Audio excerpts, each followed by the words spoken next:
The fairy lights strung through the ancient oaks of Maison de Magnolia dripped gold onto the manicured lawn, but they didn't reach my table.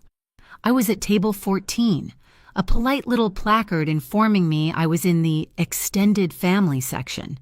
In reality, it was the social leper colony, tucked so close to the catering entrance that I could smell the shrimp scampi warming in the chafing dishes and hear the clatter of plates.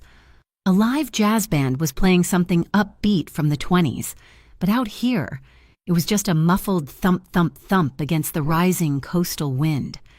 I smoothed the skirt of the dress, a silk sheath the color of a summer bruise. It belonged to my best friend, Zadie Quinn, and I'd spent a good 20 minutes wrangling the zipper, which had a nasty habit of sticking just below the shoulder blades. The hem, I knew, was held up by a line of careful, nearly invisible stitches Zadie had applied just last night. A quick glance at my phone confirmed no new messages, just the lock screen my son, Jonah, 5 years old, grinning a gappy-toothed smile and holding a tower of Legos almost as tall as he was. A ripple of laughter came from table 6. My cousin, the bride, was radiant, and I was here. She really should have finished her degree, someone whispered from the next table over, a cluster of my mother's second cousins. Such a shame. Architecture was a good path before, well, you know. Before I got pregnant, before my entire life plan imploded, my phone buzzed in my lap and I flinched. My mother, I wish you'd brought someone. Honey, your uncle said there are so many nice men from the groom's side. I squeezed my eyes shut. Nice was code for employed and willing to take on baggage. My baggage, a 28-year-old single mother with half an architecture degree and a part-time job as a home health aide. A shadow fell over me, and I looked up into the face of Caleb Pryor, my ex-husband. He was here as the property manager for the bride's family, his suit looking sharper, his smile more practiced than when we were together. He had that look on his face I'd come to despise, a watery blend of pity and, beneath it, a tiny, hard kernel of triumph. See, it said. I landed on my feet. You're still falling. Tessa, he said, nodding, his voice slick with feigned politeness. Good to see you out. Caleb. I didn't smile. I didn't have the energy. He lingered for a half-second too long, just long enough to take in the borrowed dress and my isolation, before gliding away, back toward the epicenter of the party. I felt the familiar, hot sting behind my eyes. I would not cry. Not here. As if on cue, the humid Charleston air shifted, the wind picked up, carrying the smell of salt and low tide, and the golden lights in the oaks began to sway violently. The first fat, cold drops of rain began to fall. Guests let out little shrieks, waiters rushing to move the champagne tower indoors. I saw my opening in this chaos. No one would notice the single mom from table 14 making an escape. I gathered my small clutch, my phone warm in my hand. I was halfway to my feet when a man stepped out from the main house's private veranda, a section roped off for the innermost circle. He was tall, and his black tuxedo was cut so perfectly it seemed less like clothing and more like a second skin. He moved with a kind of predatory grace, all sharp angles and controlled power. He paused to speak briefly to the bride's father, who suddenly looked less like the host and more like an employee taking instructions. Then the man turned. His eyes, even from 20 feet away, were a cold, flat gray, a thin scar, white and fine as a thread, cut diagonally across his left cheekbone. This was Rafe Bellamont. I didn't know the name, but I knew the whispers. A merchant family from New Orleans, with roots in Corsica, the kind of merchants who didn't use storefronts. His gaze swept the panicked crowd, not scanning but assessing, and then it stopped. On me. It wasn't a glance. It wasn't a look over. It was a full, undivided stop, as if he'd been looking for me specifically and had just found me. My breath hitched. He didn't smile. He just held my gaze as he began to walk, weaving through the scattering guests, parting the crowd without seeming to touch anyone. He reached my table in a few long strides. The air around him smelled like cedar and the ozone of the coming storm. Without a word, without asking, he pulled out the chair opposite me, the one Caleb had stood beside, and sat down. Up close, he was overwhelming. The set of his jaw was stubborn, the scar more pronounced. He looked at me for another 3 seconds, a silence so heavy it felt like a physical weight. "You shouldn't be alone tonight," he said. His voice was a low baritone, gravel and velvet, with an accent I couldn't place. A bitter laugh escaped me. "I'm used to it." "Then lend me a few hours," he said, his gray eyes unblinking. "Pretend you're my wife, and dance with me." My jaw must have dropped. Of all the things I expected, a bizarre, theatrical proposition wasn't one of them. I can't, that's no... A corner of his mouth twitched, not quite a smile. He inclined his head, just slightly, toward the main house, where the bride's father was now talking animatedly to 2 men in dark suits with earpieces venue security. "They just called security on me," Rafe said, his voice dropping even lower. "They're nervous, but if you're Mrs. Bellamont," he let the implication hang, "their entire posture will change." "Why?" I managed, my heart hammering against my ribs. "Why me?" "Because you're not looking at anyone else," he said simply, "and because you look like you need an escape as much as I need a cover." Before I could answer, another shadow fell over us. Caleb, he was back, his face a mask of smug chivalry. "They're moving the music inside. Tessa," he said, pointedly ignoring Rafe. He held out his hand. "Since you're unescorted, one dance for old time's sake." The pity was back, thick and suffocating. He was offering me charity. A sudden, impossible warmth spread across my lower back. Rafe Bellamont hadn't moved from his seat, but his hand was now resting possessively at the base of my spine. His touch a silent, definitive claim. The heat of it shot straight through Zadie's silk. "I'm sorry," Rafe said, his voice smooth as steel. His gray eyes met Caleb's, and for the first time, I saw my ex-husband flinch. "My wife already has an engagement." Caleb's face went white, then blotchy red. He looked from Rafe to me and back again, his mouth opening and closing like a fish. He saw the hand on my back. He saw the man wearing a tuxedo that cost more than my car. He saw the lie, but he was powerless against the sheer, arrogant confidence of the man telling it. Caleb stammered something and practically fled. Rafe's hand didn't move. His gaze returned to me. "Well, Mrs. Bellamont." My brain was screaming 1,000 different warnings. This is insane. This is dangerous. He's not just a merchant.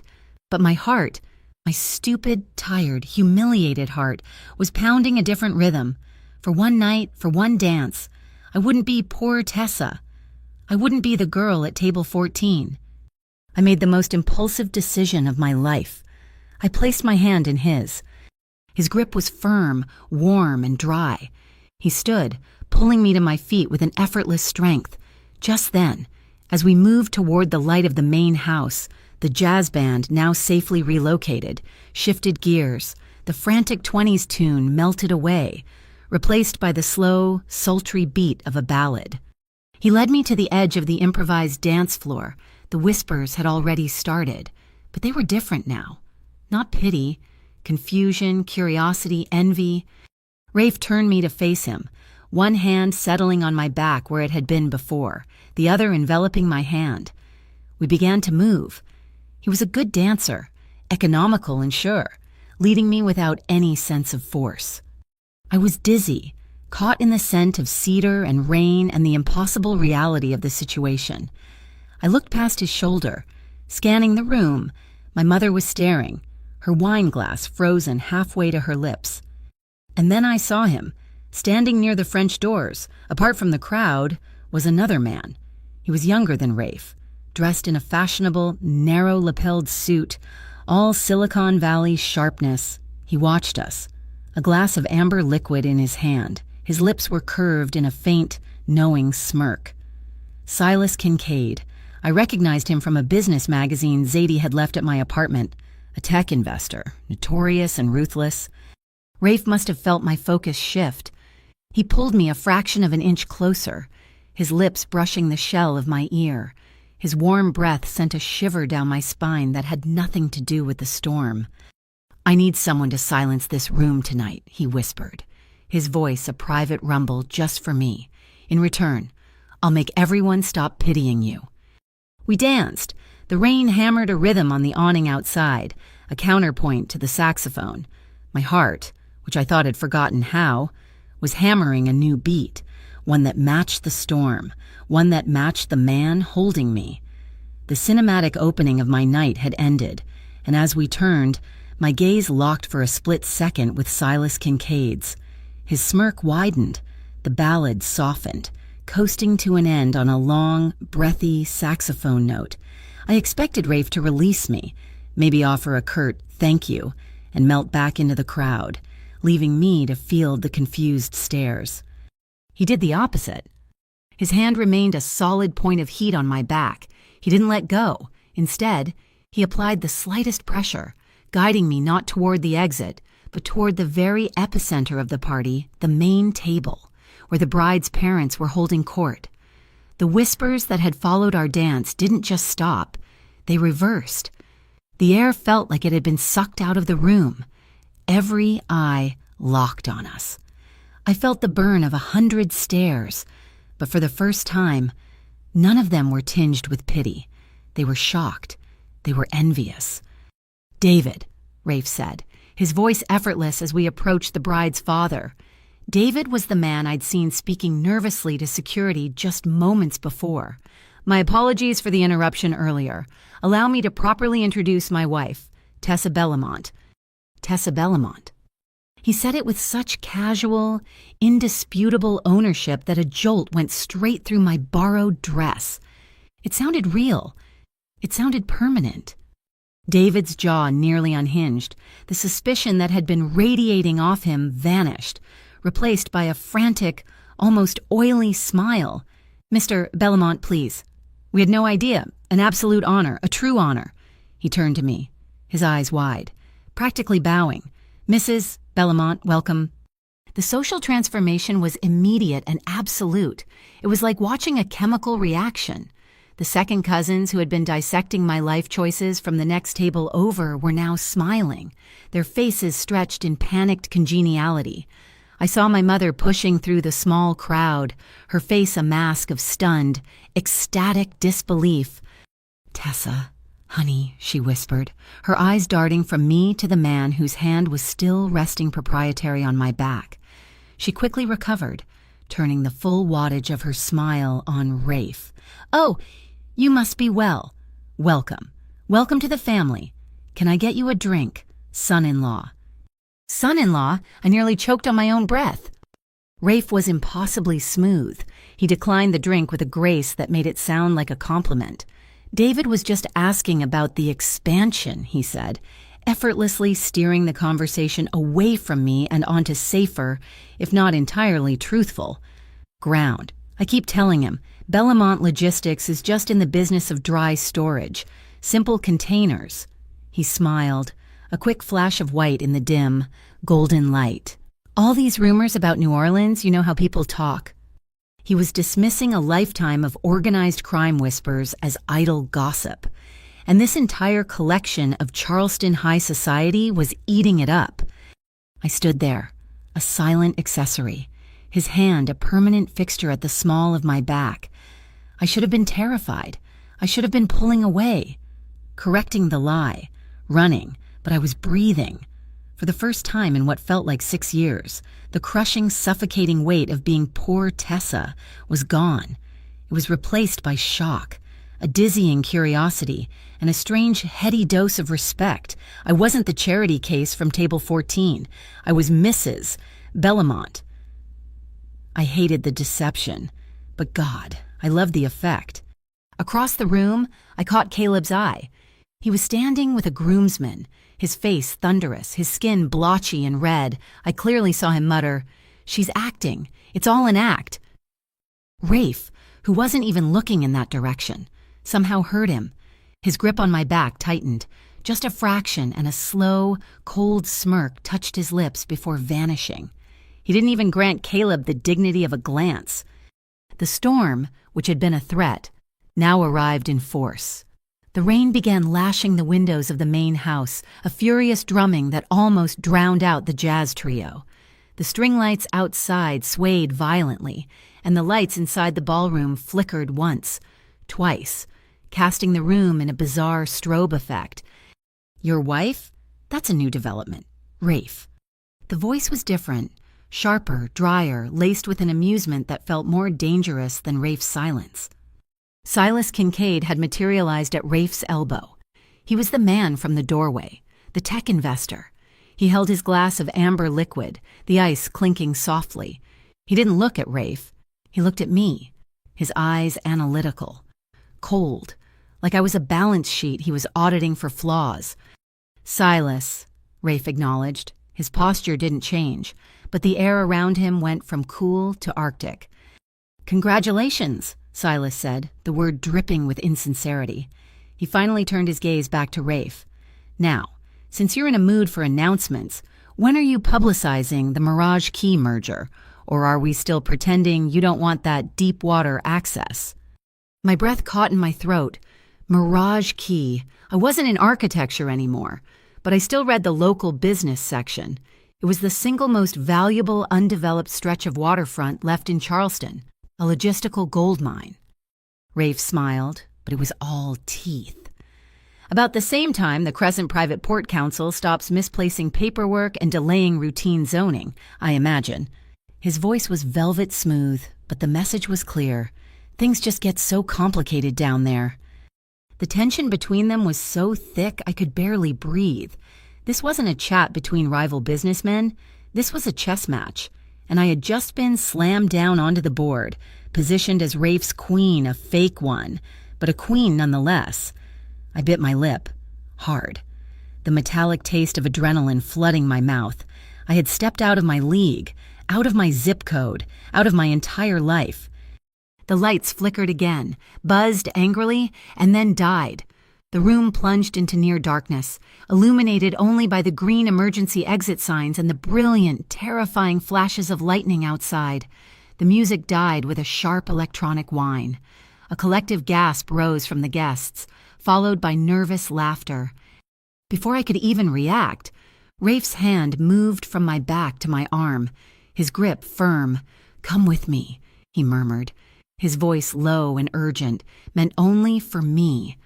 He didn't wait for an answer, pulling me through the throng of confused guests, away from Silas, away from my mother, toward the large French doors leading to the covered veranda. He pushed open the door, and the roar of the storm hit us like a physical blow. The wind was horizontal, whipping my hair across my face and plastering the thin silk of my dress to my legs. We were sheltered by the deep overhang of the porch, but the air was wet and cold. He let go of my arm but stood close, his body shielding me from the worst of the wind. The only light came from the lightning, freezing us in flashes of white and black. "Okay," I said, my voice shaky, but I was surprised to find it was angry, too. "The dance is over. What the hell is going on, Mirage Key? The Port Council. Who are you?" "I helped you," he said, cutting me off. His gray eyes caught the reflection of the lightning, looking like polished steel. Those looks are gone. They're not pitying you anymore. They're wondering how you landed me. "And I helped you," I shot back, finding a sliver of courage in the chaos. "You needed a wife to stop security from hauling you out of here in front of your rival. A fair trade," he nodded, a flicker of approval in his gaze. "I quieted your demons. You quieted mine, for tonight." "And after," I asked, the word hanging in the wet, heavy air, "after tonight." He looked at me for a long moment, his expression completely unreadable in the dark.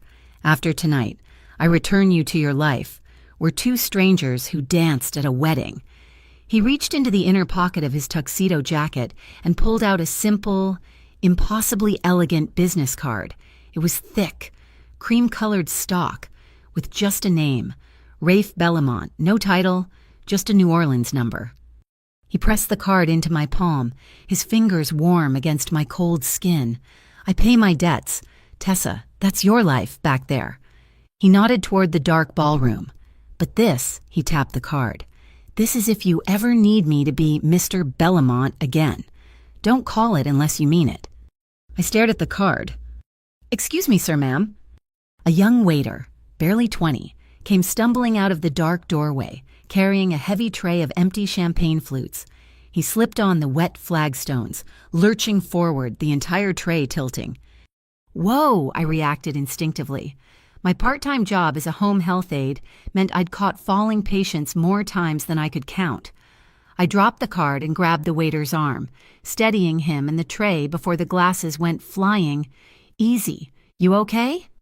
Yes, ma'am. Thank you. Ma'am, the floors, it's just really slick. He was pale, shaking, clearly terrified of his boss. As I let go of his forearm, his sleeve, wet from the rain, slid up an inch. My fingers brushed against a tattoo on the inside of his wrist. It wasn't intricate, but it was precise, a simple, stylized image of a sun, with sharp rays radiating from it, but the center of the circle was empty. A hollow sun. My blood went ice cold. My heart, which had been hammering from adrenaline, now gave a sick lurch. I knew that symbol. I'd seen it on a mandatory PowerPoint presentation just 2 weeks ago. The home health agency I temped for, Low Country Care, had been suddenly bought out. The new owners were a faceless equity fund, a shell corporation. And that hollow sun, the logo for the parent company. Helios Syndicate was on every slide. Helios, a tech and finance conglomerate. The rumors in the office were that they were aggressive.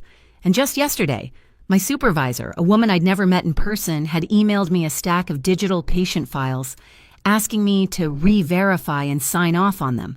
The dates were wrong. The billing codes were inflated for procedures that never happened. They weren't adjusting the books, they were committing fraud. I hadn't signed them. I looked at the waiter, who was scrambling to pick up a single glass that had fallen. I looked at Rafe, who was watching me. His eyes narrowed, missing nothing. I looked back at the hollow sun tattoo, disappearing under the waiter's cuff. My intuition, the one that screamed at me when Jonah was about to climb too high or when a patient's vitals were about to crash, was blaring like a fire alarm. Silas Kincaid was a tech investor. Helios Syndicate was a tech and finance conglomerate. Was this waiter just a kid with a trendy tattoo? Or was he part of their world? And was he here because of Rafe or because of me? The lowly home health aide who hadn't signed the fraudulent files. Before I could process the terrifying thought, Rafe's phone vibrated in his pocket. It wasn't a polite buzz. It was a deep, angry rattle against his ribs. He pulled it out, glanced at the screen. His entire demeanor, which had been controlled and cool even with Silas, shattered. His face darkened into a mask of pure, cold fury.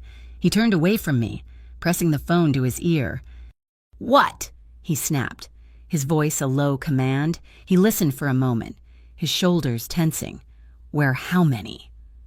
"The Delta Regional Commerce Oversight, they don't have that jurisdiction, do you?" He paused, listening again, his jaw clenching so hard a muscle jumped in his scarred cheek. "They were sent. Lock it down, not one crate moves, and find out who made the call. Now." He hung up, his knuckles white as he gripped the phone. "Rafe," I whispered. He turned to me, the storm in his eyes far more terrifying than the one raging over Charleston. He looked past me, toward the dark, chaotic party, and then back at me, his gaze intense, decisive. "The game changed," he said, his voice flat. He grabbed my hand, not the polite, warm grip from the dance floor. This was hard, urgent, and non-negotiable. "You're coming with me." "What I can't," I said, pulling back. "My son, I have to get home. Zadie's watching him, but—" "That waiter, Kincaid, this phone call. It's connected." He was already pulling me toward the veranda steps, away from the main party, into the rain. A truck full of my merchandise just got randomly inspected by a department that has no business inspecting it. That means Kincaid is done playing at the party. His eyes locked on mine. It is no longer safe for you to be sitting alone tonight. My phone buzzed in my clutch. I fumbled for it, my other hand still locked in his. It was a text from Zadie. Hey, hope the wedding isn't too awful. Jonah is out like a light. He's fine here. He's got his Legos for the morning. Don't rush back. XO. A wave of relief washed over me. So strong, my knees almost buckled. Jonah was safe. He was with Zadie. But that relief was instantly replaced by a new, sharp fear. Rafe was right. This wasn't a game. The hollow sun on the waiter's arm, the fraudulent files on my laptop, Silas Kincaid, Rafe's truck. Okay, I said, my voice barely a whisper. Okay. He didn't pause. He pulled me down the steps, directly into the driving rain, ignoring the manicured path. We were heading for the kitchen exit, the same one I'd been watching all night, the one I'd planned to use for my own escape. He grabbed a large, black umbrella from a stand by the service door, snapping it open with a violent thwack. He held it over my head, pulling me tight against his side. His tuxedo jacket was already soaked, the expensive fabric clinging to his shoulders, but he didn't seem to notice the cold. We slipped out the back gate, past the steaming dumpsters and the rattling catering vans, leaving the golden lights, the muffled jazz, and the entire life I'd known just an hour ago behind in the storm. We were two shadows disappearing into the rain-slicked Charleston night, leaving only a wake of confused, whispering guests. The heavy silence in the Bentley had lasted for hours, a thick, pressurized void broken only by the rhythmic thwack of the windshield wipers and the distant rumble of the storm we were outrunning. We'd crossed state lines in the dark, leaving Charleston and South Carolina so far behind it felt like another life. My borrowed dress was damp and wrinkled, sticking to my skin. My entire world had been table 14, and now I was crossing the endless, churning darkness of Lake Pontchartrain, the lights of New Orleans, a hazy, sulphurous glow on the horizon. Rafe hadn't spoken more than 100 words since we'd fled the kitchen exit. He'd simply pointed the nose of the massive car south and driven, his scarred profile illuminated only by the faint green glow of the dashboard. I was exhausted, terrified, and vibrating with a strange, displaced energy. The city rose up to meet us, not with the genteel, manicured beauty of Charleston, but with a humid, heavy breath. The neon signs of the French Quarter were blurred, their colors bleeding onto the wet asphalt in long, watercolor strokes. He didn't drive to a house. He pulled into the private, covered entryway of a hotel, L'Argent. It was old-world opulent, all black marble and gas lanterns, but there was no doorman rushing out. Just two men in dark suits who materialized from the shadows, their faces impassive. They didn't look like hotel security. They looked like they owned the shadows. One of them opened my door. Rafe was already out, his hand on my elbow, guiding me inside.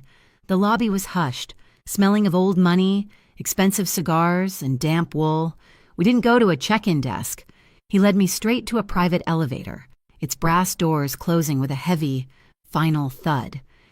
The penthouse suite was enormous, a sprawling space of dark woods, leather-bound books, and floor-to-ceiling windows that looked out over the Mississippi. A churning, dark ribbon below. The rain lashed against the glass. "You're safe here," he said. It wasn't a reassurance. It was a statement of fact. He was shrugging out of his soaked tuxedo jacket, his white shirt stark against the dim light. "Safe from what?" I asked, my voice small. From Silas Kincaid, from a random truck inspection, from a waiter with a tattoo, from all of it. He walked to a bar, pouring 2 fingers of amber liquid into a heavy crystal glass. He didn't offer me one. He set the glass down and turned to face me. "This is my city, Tessa. My rules. You're under my protection, which means you need to know what they are." I just stared, clutching Zadie's borrowed purse to my chest. "Rule 1, he said, holding up a finger. "I don't involve myself with innocents. I don't touch women or children. What happened to my truck tonight was business. You getting dragged into it was an anomaly, one I will correct." Rule 2. I pay my debts. I told you that. You helped me at the wedding. This, he motioned to the lavish room, is me paying you back. Protection, safety, until this is over. He paused, his gray eyes seeming to pin me to the spot. And Rule 3. I do not sell illusions. I'm not a nice man. I'm not the answer to your mother's prayers. I am exactly what I appear to be. What happened tonight, the Mrs. Bellamont act, it was a tool. It's over. The words stung, a cold, sharp slap of reality. He was dismissing me. After all this, after pulling me across 3 states, he was putting me back in my box. I'm not an idiot, Rafe, I said, and I was surprised by the steel in my own voice. I know what an act is. I've been acting my whole life, acting like I'm fine, acting like I'm not drowning. I took a step toward him. But I don't want to be an illusion in your story. I'm not one of your anomalies. My name is Tessa Morin, and I think I'm in real trouble. My phone buzzed in my clutch, a raw bolt of fear, colder than the rain, shot through me. It wasn't Zadie. It was an unknown number. I opened the text. It was a picture, me and Rafe, dancing just hours ago. His hand was on my back, my head tilted up toward his. It was intimate, cinematic, and underneath it, a single line of text. Bellamont's new toy. Be careful it doesn't break. I must have made a sound, a small, choked gasp. My hands started to shake so badly I almost dropped the phone. What is it? Rafe was across the room in 2 strides, his hand closing over my wrist, turning the phone so he could see the screen. I watched his face. The cold control didn't break, but a new, darker energy radiated from him. His jaw tightened, the scar on his cheek standing out white against his suddenly flushed skin. He didn't say anything. He just looked at the picture, and then at me. They have my picture, I whispered, the reality crashing down. They know who I am. They were watching me. A sharp, professional knock echoed from the suite's double doors. Rafe let go of my phone, his expression hardening back into a mask of command. Come in. The door opened, and a woman stepped inside. She was tall, slender, with severe, dark hair pulled back into a tight chignon. She wore a perfectly tailored gray suit, and her eyes, behind a pair of wire-rimmed glasses, were sharp and missed nothing. She held a tablet in one hand. Anwen, Rafe said in greeting. Rafe. Her voice was crisp. All business. She glanced at me for a single, evaluative second before turning her full attention back to him. The truck at the Charleston crossing is a loss. The oversight team was a shell. Hired muscle. They seized the cargo medical equipment, just as the manifest said, but they were really planting trackers. We're sweeping all other assets in the region. It was Silas. Rafe said, it wasn't a question. It was Helios, she corrected him, tapping her tablet. Your appearance at the wedding spooked him. He's accelerating his play for Mirage Key. He's buying shares.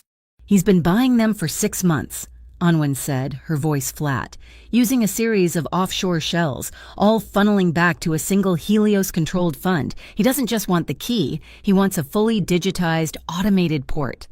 He wants a monopoly on all shipping data coming into the Atlantic.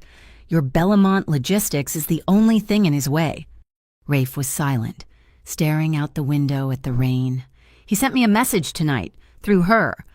Anwen's sharp eyes flicked back to me. This time, her gaze lingered. A soft target. He's testing your perimeter, seeing if you'll protect her. It's a pressure tactic. A soft target. Bellamont's new toy. I felt sick. I wasn't a person. I was a tactic.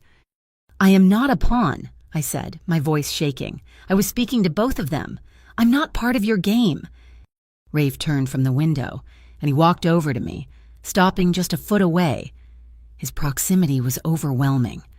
He'd put his jacket back on, but I could still smell the rain and the cedar on him. You became a part of it the moment that waiter saw you recognize his tattoo, Rafe said, his voice low and intense. You were a part of it when you didn't sign those fraudulent files. You just didn't know you were on the board. He looked at Anwen. She stays. Full priority. Anwen nodded once, a curt, professional acceptance, and left as silently as she had arrived. The silence that descended was heavier this time, charged with the unspoken threat. "I only ask one thing of you," he said, his gaze fixed on mine. "Not as Mrs. Bellamont, as Tessa, that card I gave you. It's not for an act, it's for real. You call me, you don't get a strange text, you don't see a hollow sun. You don't get a weird email from your boss without calling me first. Do you understand?" Yes. My throat was dry. He nodded, the tension easing from his shoulders just a fraction. He gestured to a hallway. "There's a guest suite. You should sleep." But I didn't move. I walked past him, to the tall glass doors leading out to the balcony. I needed air, even if it was wet and heavy. I slid the door open and stepped out. The wind was fierce, whipping my hair into my eyes, but it felt real. The city spread out below, a glittering, dangerous map. I heard him step out behind me. We stood there for a long time, side by side, close but not touching, watching the storm move over the river. The humidity was so thick it felt like we were breathing water. A jagged fork of lightning split the sky, illuminating the city in a brilliant, unearthly white. In that flash, I saw his face, not as the calculating boss, but as something else. The hard lines around his mouth had softened. "My mother," he said, his voice quiet, almost lost in the wind. "Marina Bellamont. They called her the Sea Countess. She ran these ports for 30 years. She's the one who built Bellamont Logistics from what it was before." I turned to look at him, surprised by the admission. "She taught me," he continued, his gaze lost on the horizon, "that any fool can run a family with a gun, but it takes brains to run one with a ledger. She hated waste. She hated unnecessary conflict. She believed in boundaries." "What happened to her?" I asked, keeping my voice just as soft. "She knew her boundaries," he said, a note of deep, old pain in his voice. "She died of cancer in a hospital bed, not in a gutter, a rare thing in my world. She made it." We were quiet again. He had shared something real. I felt I owed him the same. "My son," I said, my voice thick. "Jonah, he's 5. He likes to build. Blocks, Legos, anything. He wants to build a whole city, and he never stops asking why. Why is the sky blue? Why do cars need wheels? Why did Daddy leave?" I hadn't meant to say that last part. It just slipped out. Rafe turned his head, his gray eyes meeting mine in the dark. The distance between us, the closer than necessary space, was electric. "He sounds smart," Rafe said. "He is," I whispered.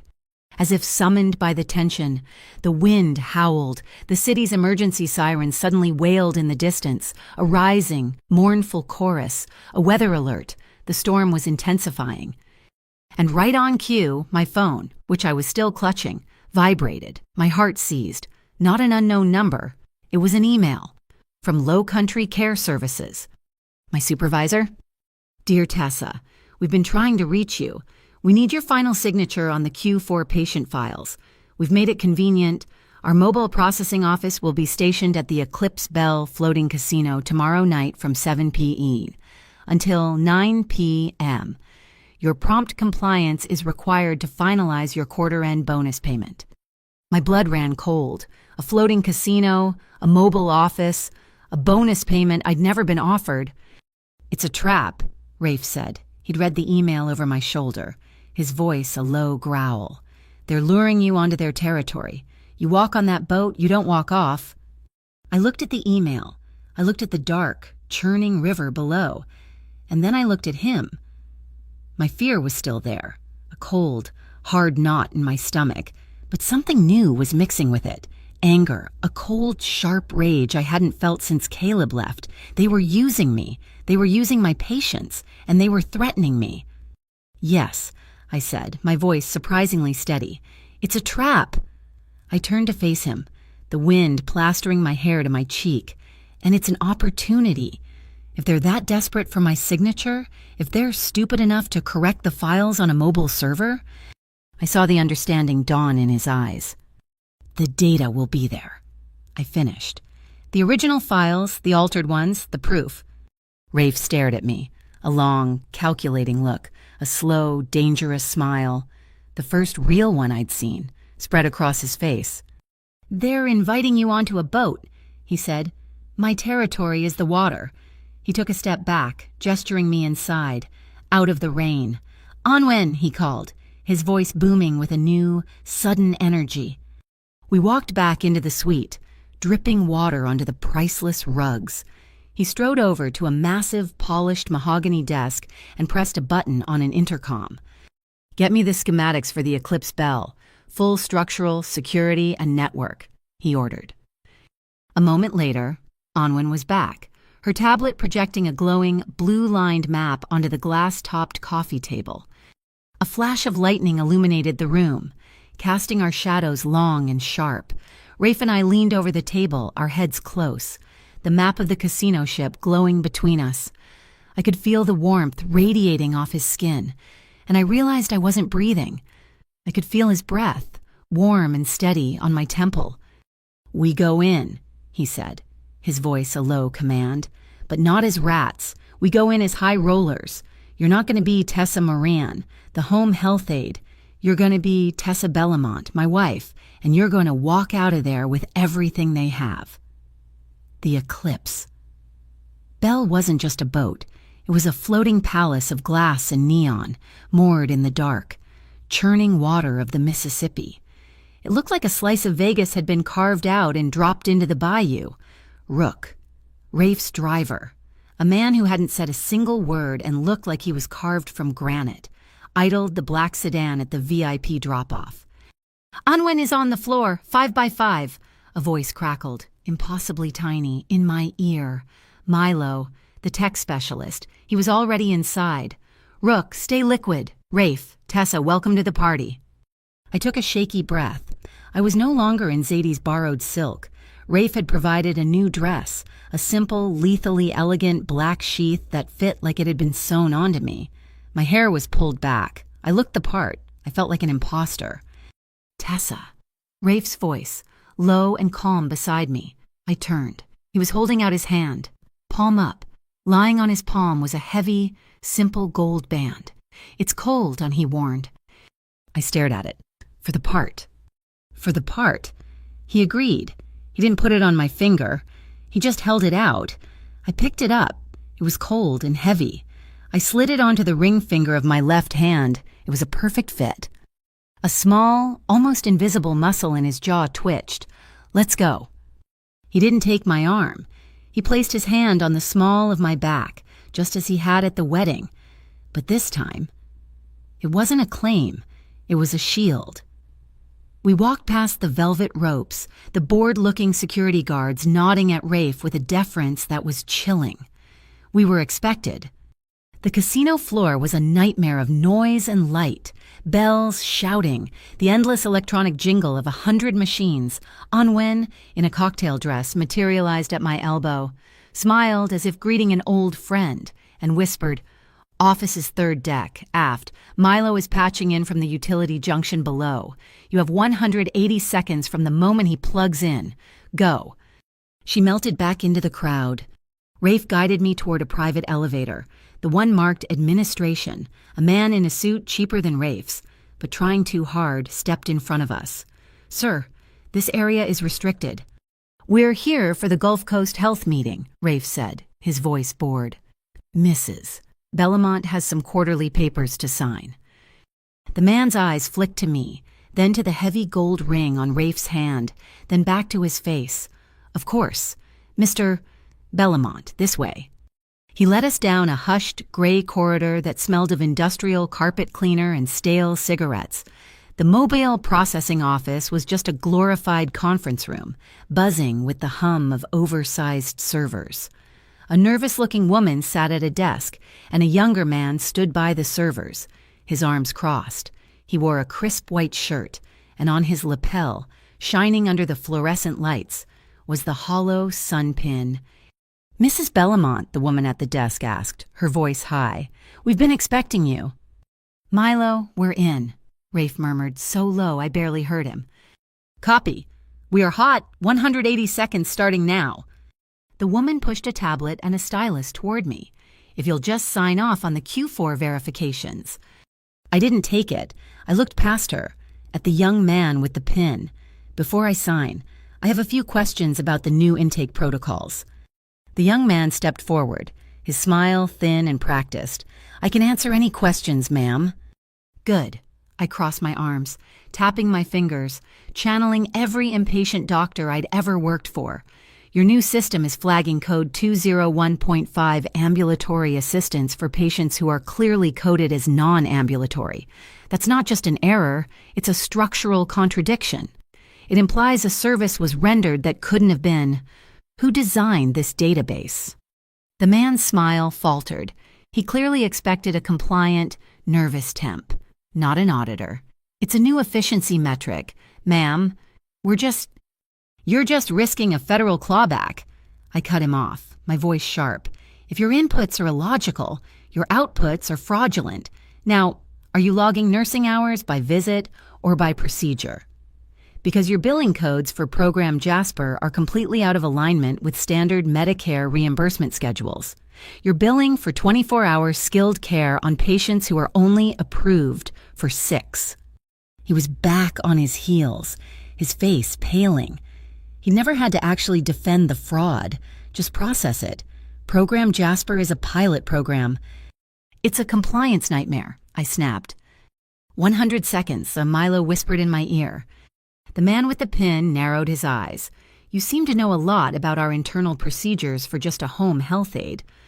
The threat was there, hanging in the sterile air. "We know who you are." "She's my wife." Rafe's voice cut in, cold as a knife. He hadn't moved from the doorway, but his presence filled the room. "And she's the one who taught me that efficiency is just a polite word for cutting corners. Now, answer her question, or we'll be discussing this with your superiors." As Rafe spoke, 2 uniformed casino security guards walked past the open doorway. Their steps were heavy. Rafe moved, just slightly, positioning himself between me and the hallway. As he shifted, his hand brushed mine. It was a fleeting, accidental touch, but his skin was warm, his grip solid and impossibly steady. It wasn't a caress, it was an anchor. It said, "I am here." And just as my pulse steadied, the blood in my veins turned to ice. "Rafe, what a delightful surprise. Bringing your wife to a place like this, I'm shocked." Silas Kincaid. He was standing in the doorway, flanked by 2 men in suits that were even more expensive than Rafe's. They looked like lawyers, but their eyes were empty. Silas was smiling, that same cold, analytical smirk I'd seen at the wedding. He held a tablet of his own. "An internal audit," Silas said, breezing into the room. "We at Helios believe in total transparency, don't we, Stephen?" The young man with the pin looked like he was going to be sick. "Yes, Mr. Kincaid." 73%. Milo's voice was tight in my ear. "They're here. They're on the network. I'm being firewalled. Need 40 seconds. Keep them talking." "Auditing your own books, Silas," Rafe said. His voice relaxed, almost conversational. He hadn't tensed. He'd just settled. "That's bold. It's like letting the tide guard the shore. Eventually, you wash away your own foundations." Silas laughed, a dry, humorless sound. "We prefer to think of it as managing the water level. You, of all people, should understand that. You can't just anchor your ships in any old harbor." His eyes slid to me. "Some ports are too shallow." "And some," Rafe countered, his gaze never leaving Silas's, "are just too busy pretending to be deep water, when really they're just a sandbar waiting to trap the unwary. You know, Silas, the thing about the tide, it always turns." 20 seconds. My heart was in my throat. I couldn't breathe. Silas was baiting Rafe, and Rafe was stalling, but they were running out of time. I looked away from the men, my eyes darting around the room, desperate. My gaze landed on a simple, gray cardboard file box on a metal shelf behind the desk. It was identical to a dozen others, but this one had a label, handwritten in black marker. "Program Jasper, inactive archived." And on the edge of the box, a single file tab was sticking up. It was upside down, but I could read the name, printed in block letters. Morin, Jonah? My son. The air left my lungs in a single, silent punch. It wasn't just a program. It wasn't just other children. They were using my son's name. My 5-year-old boy, a ghost patient, a number on a ledger to steal money. My vision tunneled, the room went silent. The only sound was the roar of blood in my ears. I felt a cold, clean rage I had never experienced. It burned away the fear, burned away the shock. 100% we have it, Anwen. Now. The wail of a fire alarm was so sudden and so loud it made me jump. A high-pitched whoop, whoop, whoop filled the corridor. Red lights began to flash, sweeping the room. "What is this?" Silas snapped, his composure finally breaking. "Localized alert," and one of his men said, checking his phone. "Third deck, aft, this section." "Anwen?" "We're leaving," Rafe said. He didn't ask. His hand clamped around my arm, and he pulled me out of the room, past a suddenly panicked Silas, past the guards who were now shouting into their radios. We weren't going toward the elevator. We were going the other way, toward a red exit sign that read, "Crew Access." He slammed the door open, and we were in a narrow metal staircase, the alarm bell even louder here. We pounded down the steps, me stumbling in my heels, Rafe holding me up, half dragging me. We burst out onto a low, wind-swept utility deck, just feet above the dark, slapping water. The air was cold, tasting of iron and river mud. Rook was there, waiting, not in the sedan, but at the helm of a long, black, knife-thin speedboat that was tied to a cleat. "Go!" Rafe yelled, shoving me toward the boat. I scrambled aboard, my hands shaking. Rafe was right behind me, untying the rope in a single, fluid motion and jumping in as Rook gunned the engine. The boat didn't pull away. It exploded forward, throwing me back into the leather seat. We hit the open water, and the wind was a physical blow, ripping the pins from my hair, lashing it across my face. I was shaking. I was vibrating, my teeth chattering, but not from the cold. It was rage, pure, undiluted fury. Morin, Jonah. The boat slammed hard against a wave, and I cried out.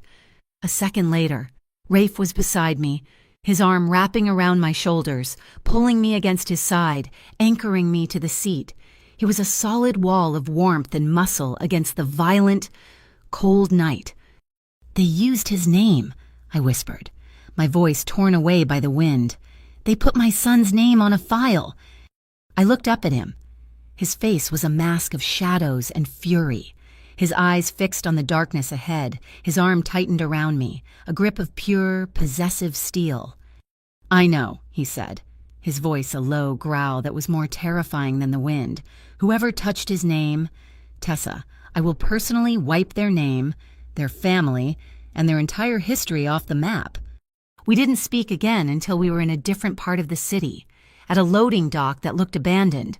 Rook tied off the boat, and Rafe led me into a massive, dark space that smelled of sawdust and old oil. Atelier 9.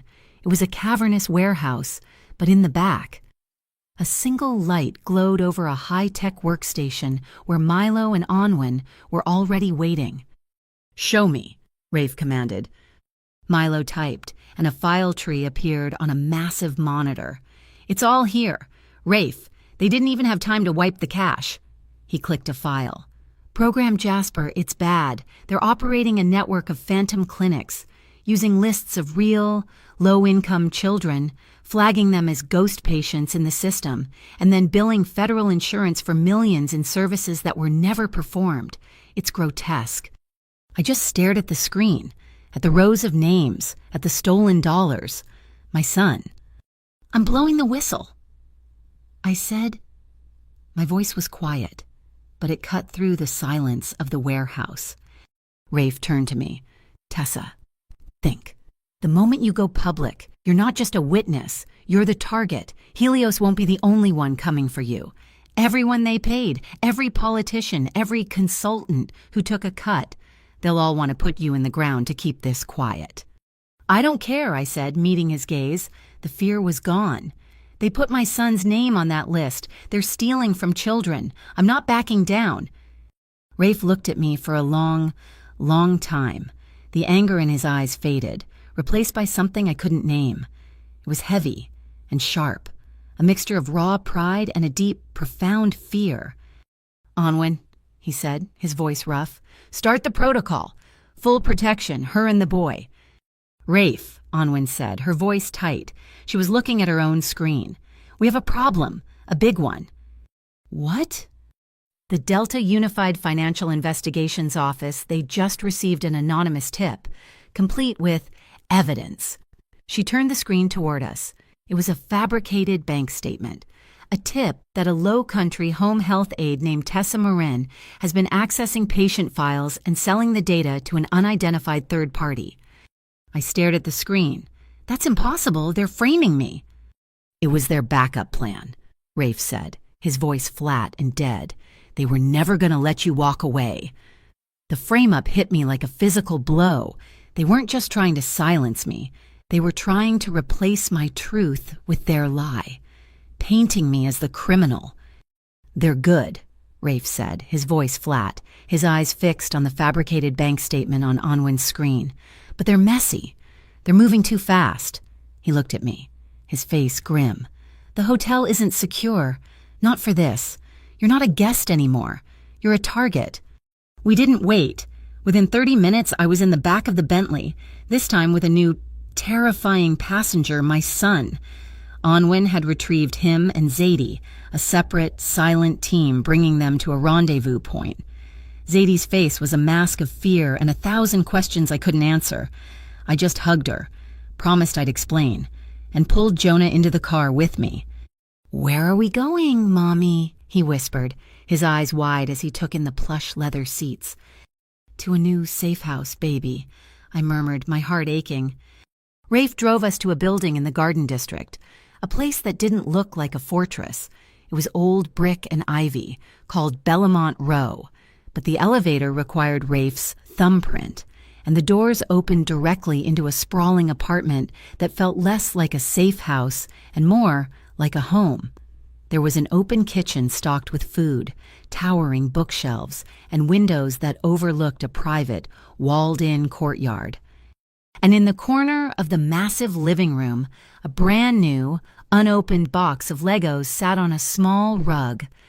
I stared at it, my throat tightening. He had remembered. From our one conversation on the balcony, he had remembered my son liked to build. Jonah saw them and was instantly at home.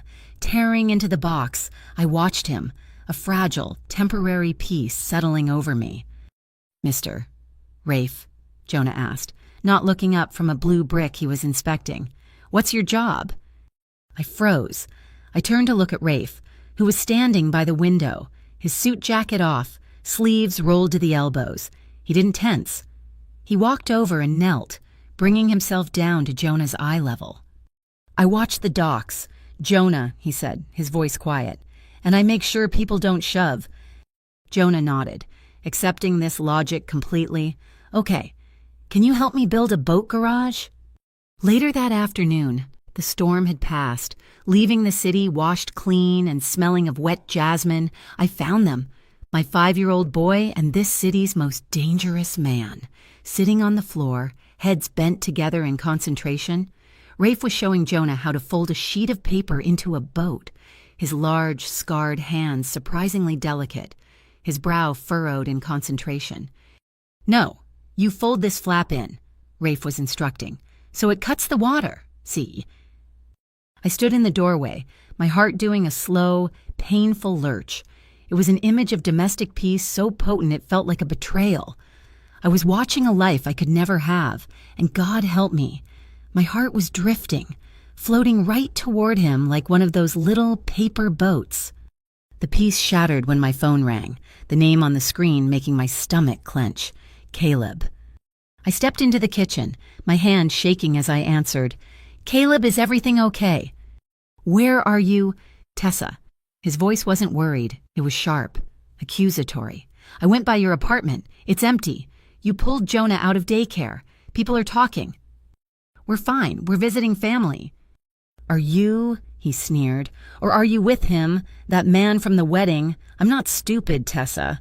I know a bad situation when I see one.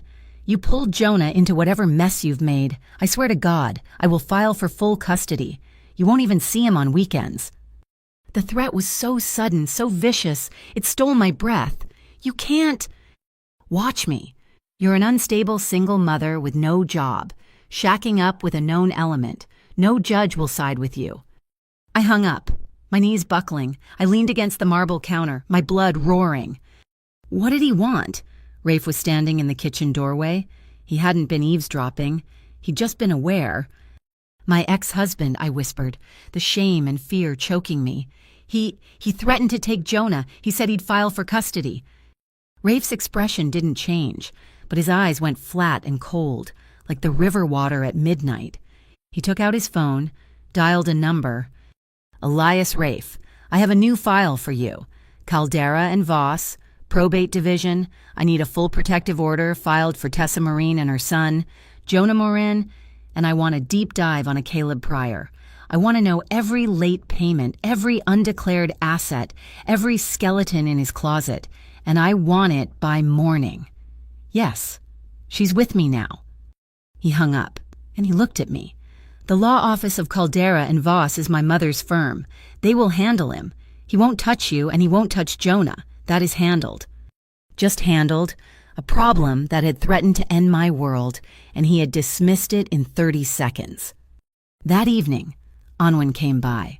"The data from the Eclipse Bell is clean," she said, setting her tablet on the table.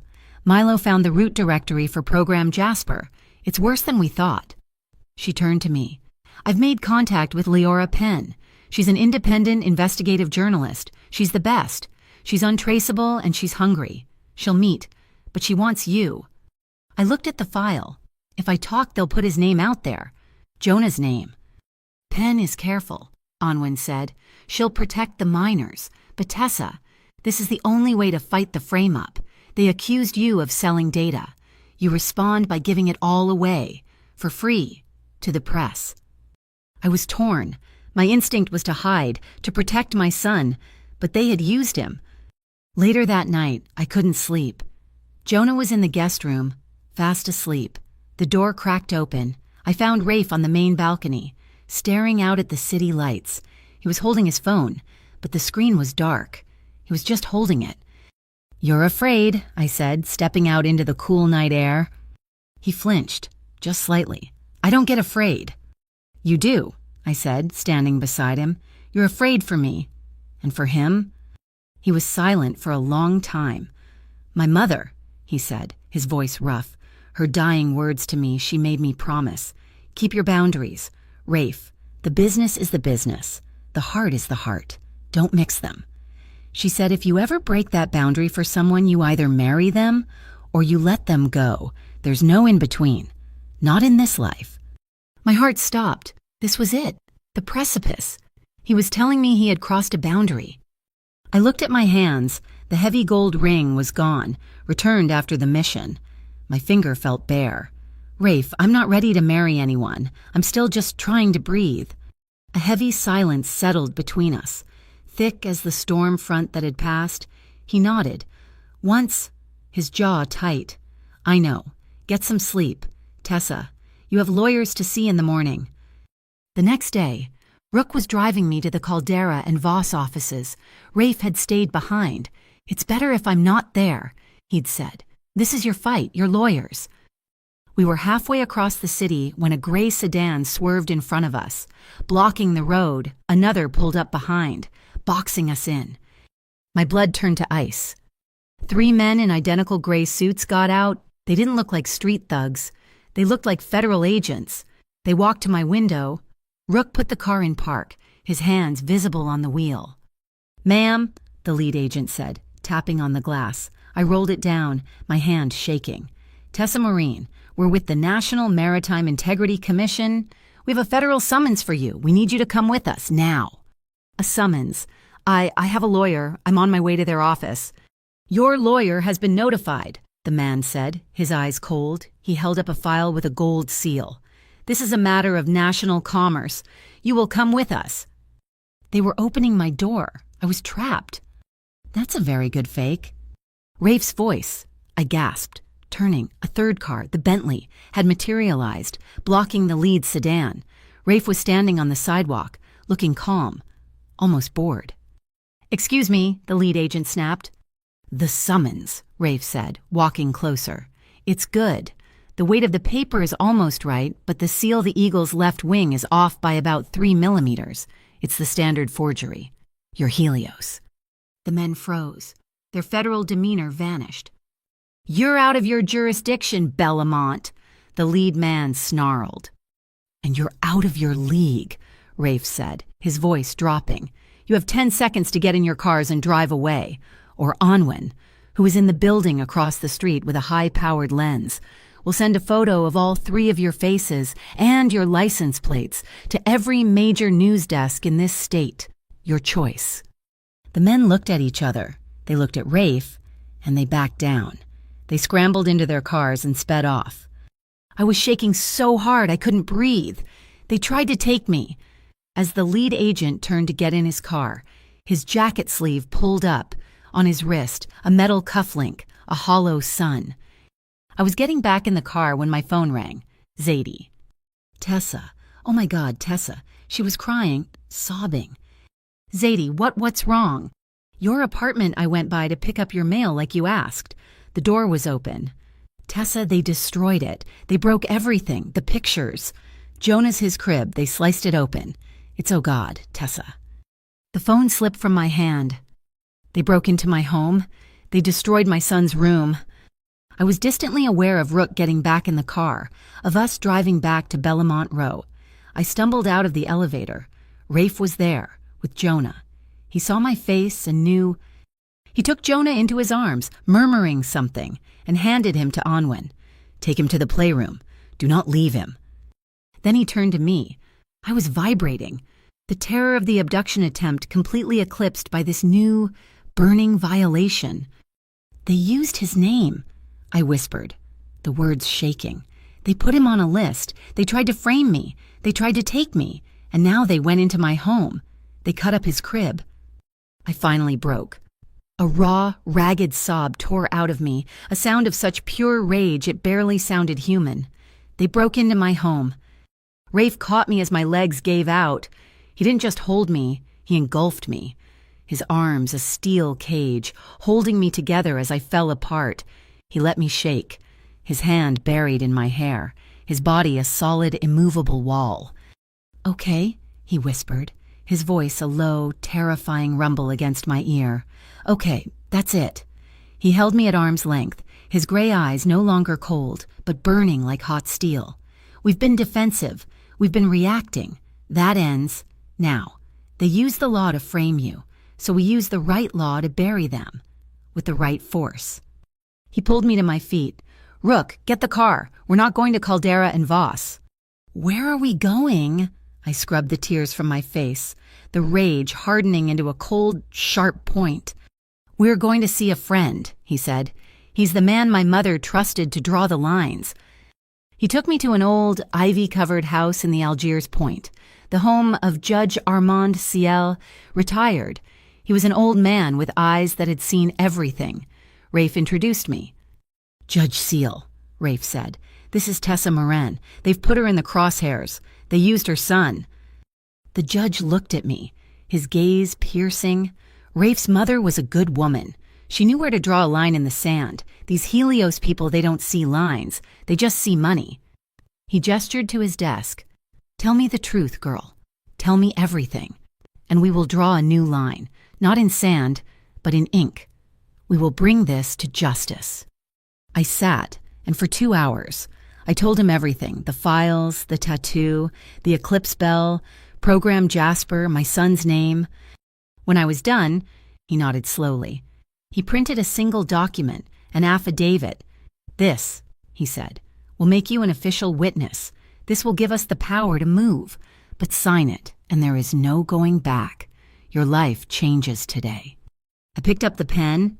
I looked at Rafe, who stood by the fireplace, watching me, his face grim but proud. I thought of Jonah's crib, sliced open. I thought of his name on that list. I signed it. My hand didn't even shake. Tessa Moran. I knew, In that second, my old life was gone forever. We left the judge's house as the sun was setting. When we got back to Bellamont Row, Anwen was waiting, her face pale. "It's out," she said. What's out?" Rafe asked. She turned her tablet toward me. It was the website for the New Orleans Chronicle, and there, on the front page, was my driver's license photo, the one Helios must have had on file. The headline was "Stark Single Mom Accuses Helios in Massive Child Patient Fraud Scheme." My life hadn't just changed. It had just been detonated. The adrenaline from Judge Seal's office, the vibrating, hollow shock of seeing my own face on that news alert had finally burned itself out. It left me exhausted, cold, and wide awake. It must have been 3 a.m. The apartment was tomb silent, the only sound the faint, electric hum of the city far below. The storm had broken, and a sharp, cool front had swept in, dropping the temperature. I heard a small sound from the guest room, a dry, rasping cough. "Jonah!" I pushed off the sofa, my bare feet cold on the hardwood floor. He was tangled in his blankets, his face flushed with sleep, but his breathing was rough. The stress, the change in the air, the new apartment. I laid my hand on his forehead, warm, but not feverish. I tucked the blanket back around his shoulders, my heart squeezing with a familiar, aching guilt. I had dragged him into this. I must have made a sound, a sigh that was closer to a sob, because when I turned, Rafe was standing in the hallway. He wasn't the boss. He wasn't the man in the armor-plated suit. He was in a pair of dark gray sweatpants and a plain t-shirt, his feet bare, his hair a mess. He looked human. "He's coughing," I whispered, my voice thick. "I heard," he said. He didn't come into the room. He just nodded toward the kitchen. "I'll make some tea. Ginger and honey, my mother used to say it could cure anything." I followed him out, pulling a throw blanket tighter around my shoulders. I sat on the sofa while he moved around the kitchen, the sounds of a cabinet opening, water running, the sharp click of the stove. He came back with 2 steaming mugs, the scent of sharp ginger and sweet honey filling the air. He didn't sit next to me. He surprised me by sinking down onto the plush rug at my feet, leaning his back against the sofa. His presence, a solid, warm weight. We drank in the silence, the warmth of the mug seeping into my frozen hands. "I'm so scared, Rafe," I finally whispered to the dark. "I signed the paper. I did the thing, and now my face is everywhere. I've got nothing left to lose, which means I've lost. I'm back at the starting line. No, I'm behind it. I'm a target. My son is a target, and I'm just so tired of being brave." He was quiet for a long time, staring into his mug. "You're not at the starting line," he said, his voice a low, rough rumble. "You have the data, and you have me." He took a breath. "You know what I'm afraid of." I looked down at the top of his head. I thought you didn't get afraid." "I'm terrified," he admitted, the words so raw they seemed to be pulled from his chest. "Of him, my father. He wasn't like my mother. He didn't use ledgers. He used force. He used his fists and his rage to solve every problem. He enjoyed the conflict." He looked up, turning his head to meet my gaze. His gray eyes were dark with a history I couldn't imagine. "When I was on that boat, and Silas was threatening you when you told me what they did to Jonah's room, all I could think about was what my father would have done. I wanted to tear them apart. I wanted to find Silas Kincaid and make him pay, in a way the law never could. That's what scares me, that I'm just him, in a better suit, that I'll let that rage, and not my reason, protect you." The confession hung in the air, a fragile, heavy thing. He had just handed me his deepest fear. I found myself kneeling on the sofa, leaning toward him, without thinking. My hand trembling, I reached out. He didn't move. He watched me, his eyes tracking my fingers as I gently, tentatively, touched the thin white scar on his cheekbone. It was smooth, old. "What did you survive?" I whispered. His eyes closed, just for a second, and he leaned into my touch, a movement so slight I almost missed it. "A lesson," he breathed. "I was 17. I hesitated on an order. He taught me that hesitation is weakness. He opened his eyes, and they were burning. He was wrong. It was humanity. He covered my hand with his palm warm and calloused, holding my fingers against his face. He taught me the wrong thing. The real lesson was never let anyone else decide what's in your heart. The space between us, which had been miles wide, suddenly became non-existent. I didn't know who moved first. It was a slow, agonizing drift, a question asked in 1,000 tiny movements. His eyes searched mine, and my breath caught. His lips brushed mine. It wasn't a kiss. It was the promise of one. It was hesitant, questioning, and so impossibly gentle it made my heart ache. It was nothing like the single-mindedness of his Mafia boss persona. This was Rafe, just Rafe, and he tasted like ginger and the storm that had just passed. He pulled back, just an inch, his forehead resting against mine. His breathing was unsteady. "Tessa," he whispered, his voice rough with an emotion I couldn't name. "You have to tell me to stop, because if you don't..." I thought of Caleb, who had only ever taken... I thought of 6 years of being poor Tessa, the charity case, the single mom. I thought of this man who had feared his own darkness, who had bought my son Legos, who had put his entire operation on the line to shield me. I met his gaze, my heart hammering against my ribs, a wild, frantic drum. "I want this," I whispered, and the words were the truest I had ever spoken. "I want you." He stood then, pulling me to my feet with an effortless strength. He didn't pull me toward the bedroom. He just led me to the center of the living room, where a single, warm, yellow lamp cast a pool of golden light. He put his hands on my waist, just as he had at the wedding, and just held me. We stood there, breathing each other in. It was like the first dance, but this time, there was no lie. This time, our hearts were pounding in the same frantic rhythm. My hands were shaking, from the cold, from the fear, from a deep, profound desire I had locked away for years. I lifted them, not to his shoulders, but to the collar of his t-shirt. My fingers fumbled with the fabric. He just watched me, his eyes dark, letting me lead. He was wearing his suit jacket from earlier, which he'd left on the back of the chair. He shrugged it off, but instead of tossing it aside, he opened it and draped it over my shoulders. It was heavy, warm, and smelled overwhelmingly of him, cedar and that clean, sharp scent of rainwater. It enveloped me like a shield. "Tessa," he murmured, his lips brushing the sensitive skin just behind my ear. The single word, spoken in that low, rough voice, sent a shiver straight down my spine, making my knees buckle. His hands slid from my waist up my back, his palms warm through my thin shirt, pulling me flush against him. It was a perfect fit. My body arched into his, a reflex I hadn't known I possessed.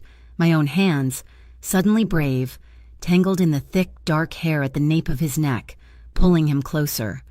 My lips found his jaw, the faint stubble scratching my skin, before finding his mouth again. This kiss was different. It was a claiming. It was a drowning. We stumbled, a tangle of limbs, sinking back onto the deep cushions of the sofa. He took the weight, bracing himself on his elbows, his body a heavy, warm blanket over mine. He broke the kiss, but only to look at me. His eyes locked on mine, still asking, still making sure I was with him. I saw the vulnerability there, the desire warring with that profound fear of his own power. It was the most beautiful thing I had ever seen. I nodded, my eyes filling with tears. I reached up, my fingers tracing his scar again, and pulled him down. The world dissolved. There was no sound but our breathing, ragged and uneven. There were no flashing lights or casino alarms, just the warm yellow light and the steady, solid weight of him. He whispered my name, and it sounded like a prayer. I answered with his, my voice thick. It was a slow, desperate rediscovery. My fingers clutched his shoulders. I felt the fine sheen of perspiration on his temples, the frantic pulse in his throat, the way his heart hammered against my own. It wasn't a fire. It was a deep, flowing lava, a wave of warmth and connection so profound it remade me from the inside out. The release came like a slow, cresting wave that washed away all the fear, all the cold, all the years of being alone. It left me breathless, my body humming, and a sound I hadn't heard in years bubbled up from my chest, a soft, breathless laugh, a laugh of pure, unadulterated happiness. Rafe collapsed beside me, not moving away, but pulling me into the curve of his body, tucking my head under his chin. He was trembling. He kissed my forehead, a long, lingering press of his lips that felt like a vow. "Thank you," he whispered, his voice thick and raw. "Thank you for trusting me." And then there was peace, a quiet so complete it felt sacred. We lay tangled together, his jacket still half draped over me, listening to the faint hum of the building. "My mother," he said, his voice soft in the darkness. "She made a seafood pasta from Corsica. It had so much garlic in it. She said it could cure the plague. And mussels, so many mussels." I smiled, my cheek against his chest. "Jonah wants to build a city," I whispered back. "A whole city. He said it needs a special garage for boats, and a tower so tall it can touch the moon." I tilted my head back to look at him. "Rafe, I have no idea what this is. I'm a mess. I'm broken, and I'm running for my life." "Tessa," he started, but I put a finger to his lips. "But I want to try this," I said, my voice steady. "For real. With you." His gray eyes, so dark in the dim light, held mine. "My mother's boundary," he said, his voice rough. "I crossed it the night I put my hand on your back at that wedding. I just didn't want to admit it." He brushed the tangled hair from my face. "You're not a client. You're not a liability. From this moment on, I protect you.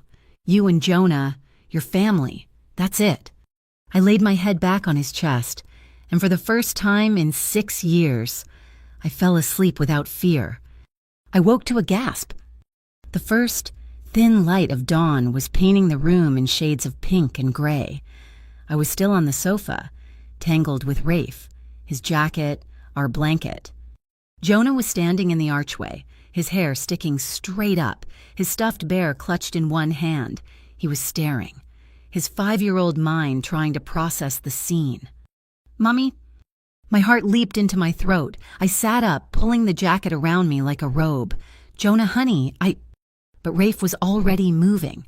He wasn't flustered or angry or embarrassed.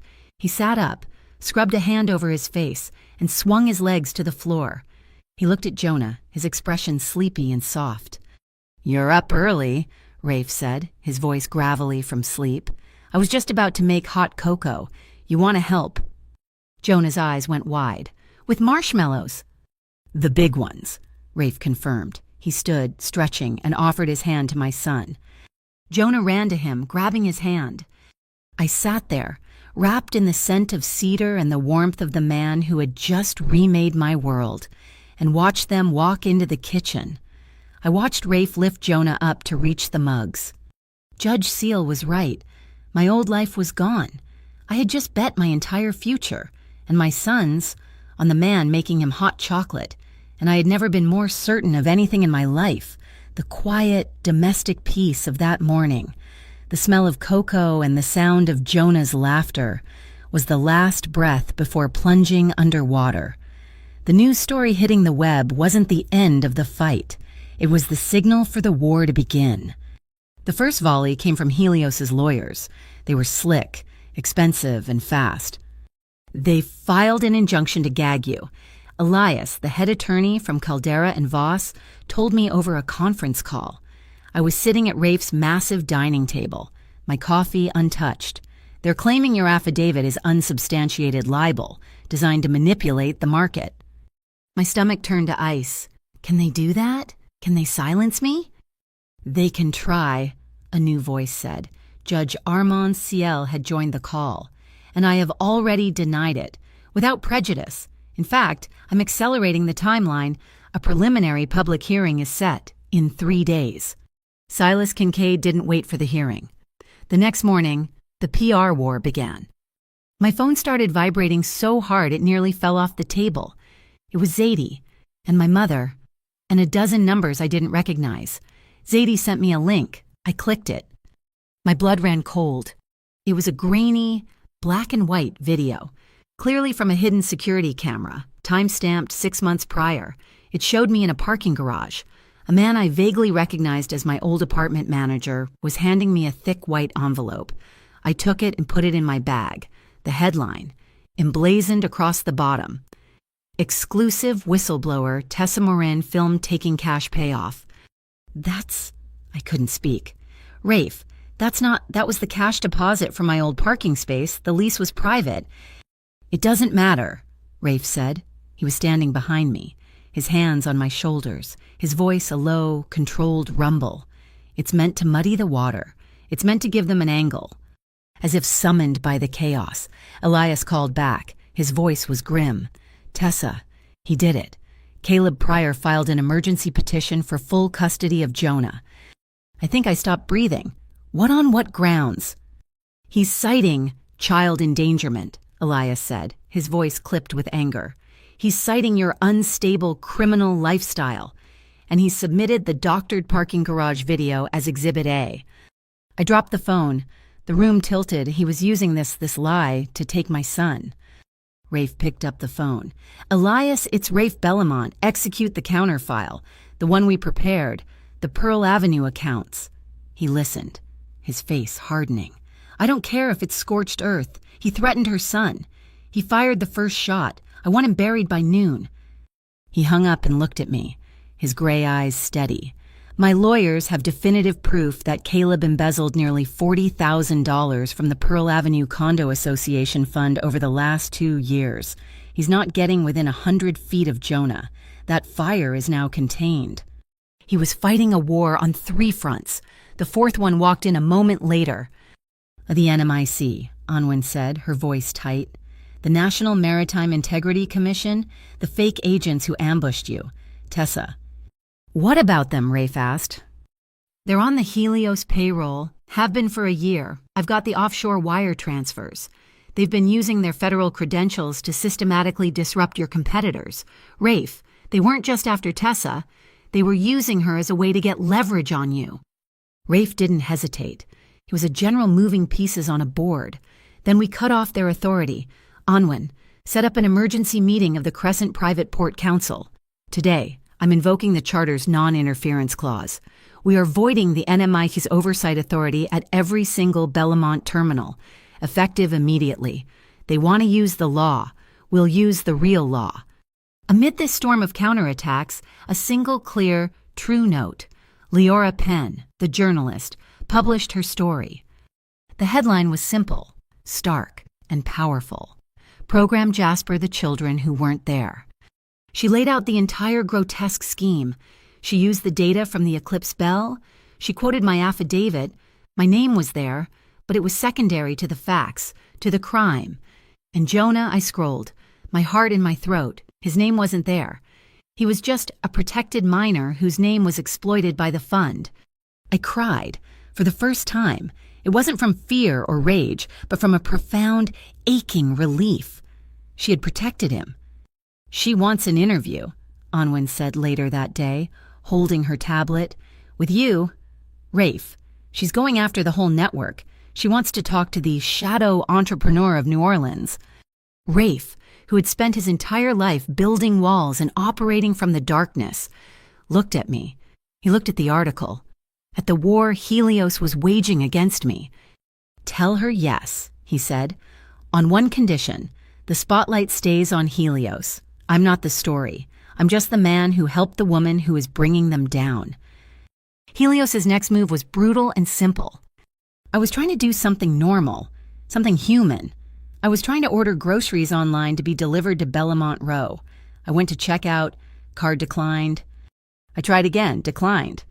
I logged into my bank account, my meager checking account, the one with my last paycheck from Low Country Care. The balance was 0. A bright red banner flashed across the top of the screen. "Account frozen pending fraud investigation, Interregional Community Health Fund." They had used their own frame-up. They had cut off my money. I was officially penniless. I had exactly $24.16 in my wallet. The humiliation was so complete, so suffocating. I couldn't even speak. I was the very thing I had dreaded, becoming a kept woman, entirely dependent on the man in whose house I was living. Rafe must have seen the look on my face. He didn't offer me cash, a gesture that would have felt like a transaction. He just held my gaze, his own full of a cold, controlled fury. The next day, Zadie called. She was breathless. "Tessa, what is going on? A trust fund was just opened, in my name, with you and Jonah as the sole beneficiaries. It's Tessa.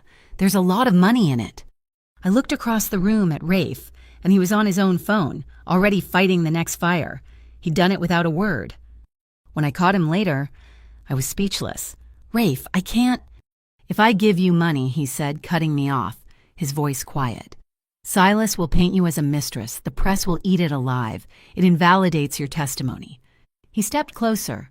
"But if your best friend, a woman with a clean record and a steady job, manages a trust fund for your and your son's welfare, that's just smart. Protective planning. It's untouchable. It's yours. Tessa. No strings. Just a shield." I couldn't just hide behind his shields. I had to fight back myself. I'd been a ghost for too long. I contacted Leora Penn, who made a call. That night, I was standing at a podium at a special city council open forum on healthcare fraud. My hands were shaking so badly I had to grip the sides of the lectern. The room was packed, reporters, concerned citizens, and in the back row, a solid, immovable shadow. Rafe. Wasn't in a suit, just dark trousers and a dark shirt, but he might as well have been wearing armor. His eyes never left me. "My name is Tessa Morin," I started, my voice a pathetic, trembling whisper. I cleared my throat. I thought of Jonah's crib. I looked up. "My name is Tessa Morin, I said again, my voice clear and loud. It echoed in the hushed room. "I am a home health aide, and I am here to talk about the children who aren't on your rosters, but whose names are being used to steal millions of dollars from you, from me, and from the state." I spoke for 10 minutes. I told them everything. When I finished, the room was utterly, profoundly silent. And then, a single person in the back began to clap, then another. I looked at Rafe. His face was unreadable, but his gaze, it was a physical thing, a mixture of raw, burning pride and a terrifying, bone-deep worry. Silas tried a new tactic, the direct approach. I got a text from an unknown number. A truce. "Let's talk. Just you and me, no one else." "Absolutely not," Rafe said. "Yes," I said, "but on my terms." I met him at a crowded outdoor cafe in the French Quarter. In broad daylight, Anwen, wearing sunglasses and reading a newspaper, was 2 tables over. I sat down and placed my phone on the table between us. The recording app was already running. "You're an impressive woman, Tessa," Silas said, stirring an espresso. He looked relaxed. "You've caused a significant amount of trouble." He slid a glossy pamphlet across the table. It was for a prestigious Ivy League university. "The Jonah Morin Scholarship Fund," he said, his voice smooth as silk. "A full ride, undergrad, graduate school, any degree he wants. We'll set it up tomorrow. All you have to do is retract your affidavit. Say you were confused. Say Bellamont pressured you." I looked at the picture of the ivy-covered library. I thought of my son's name on that ghost file. I slid my phone an inch closer to him. "Is this offer in writing, Mr. Kincaid?" I asked, my voice as calm as his. "Or is bribing a federal witness something you only do verbally?" His smile vanished. I stood up, leaving the pamphlet on the table. My son isn't for sale. The danger was no longer just legal. A few days later, I was walking, trying to clear my head. A man was following me. He'd been behind me for 3 blocks, his pace matching mine. I turned a corner, my heart hammering. He turned. I ducked into a narrow, wrought iron alley, pressing my back to the brick. The man appeared at the entrance, a shadow blocking the light. He took a step, and then he just crumpled, like a puppet with its strings cut. Anwen stepped out of the shadows behind him, as silent as the humid air. She hadn't made a sound. She didn't even look at me. She just stooped, tucked a small, folded piece of paper into his breast pocket, and walked away. My legs were shaking, but I waited a full minute. I crept forward and looked at the paper. It was a simple typed sentence. No one touches Bellamont's people. Rafe was keeping his promise to me and to himself. He was fighting his father's nature. Helios runs on data. He explained that night in the warehouse to me, Onwen, and Milo. Their data centers need a constant supply of high-grade silicon for their processors. That supply comes from exactly 3 companies. All 3 use Bellamont Logistics for their import-export. He pointed to a shipping lane on a massive digital map. As of this morning, we're cutting their oxygen. We are rerouting all silicon shipments to, let's call it, long-term storage inspection in a Singapore depot. Their entire system, their fraud, their platform, it will all grind to a halt in less than a week. The market felt it. Helios stock plummeted. They announced a supply chain bridge collapse with Bellamont. The news called it a war between the port and the tech sector. Rafe just watched the ticker, his face calm. "It's time to unmask them," he said. And the tide turned. The frame-up, the one that had frozen my account, had finally backfired. The Delta Unified Financial Investigations Office, the real feds, the ones Helios had tried to use, had seen Leora's article. They'd seen the data. They realized their own agency's name had been used in a massive criminal conspiracy. They were furious. Judge Seal called me. "Tessa, the DUFI wants to cooperate. They want to lead a real raid. They've already got the warrant. They want to go back to the Eclipse Bell, and they need you to lead them to the data." We were winning. I let myself feel it. Just for a second, we were actually winning. I was sitting on the sofa at Bellamont Row, Rafe beside me, Onwen across from us, planning the raid. And then Rafe's personal phone chimed, a sound I had never heard before. Not a call, a text. He looked at it. His entire body went absolutely rigid, the color drained from his face, leaving only the white, angry scar. He looked terrifying. "Rafe," I whispered, "what is it?" He didn't speak. He just slowly turned the phone so I could see the screen. It was a picture. Jonah. He was at a playground, one I didn't recognize. He was high on a yellow slide, his head thrown back, laughing at the person holding the camera. He looked happy. He looked beautiful. He was alive. The photo was taken from close, too close. Beneath it, a single line of text from Silas Kincaid. "Such a beautiful boy. Don't go to court." The world tilted. The air in my lungs turned to poison. I couldn't breathe. I felt a hand, not on me, but taking me.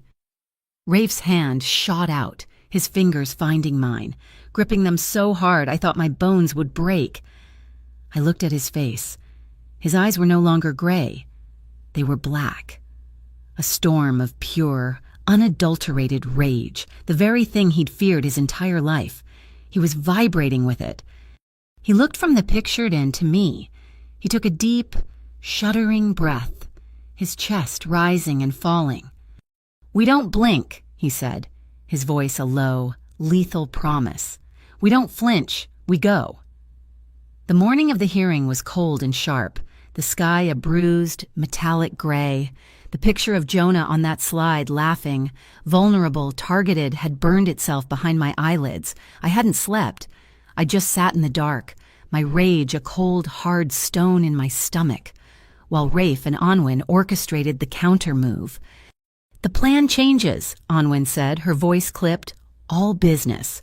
We were in the underground garage, the air smelling of concrete and exhaust. The original safe house is blown.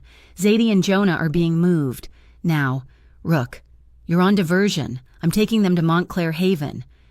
My head snapped up. Montclair Haven was a fortress disguised as a school, a place for the children of billionaires and diplomats, with security that rivaled a bank vault. "He'll be safe there, Tessa," Rafe said, his hand on my arm. His touch was steady, but I could feel the coiled, violent energy just beneath his skin. "No one gets in, no one. You and I go to court, we end this."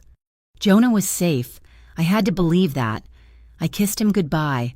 his skin warm and smelling of sleep, and watched Onwin's reinforced SUV disappear into the pre-dawn traffic.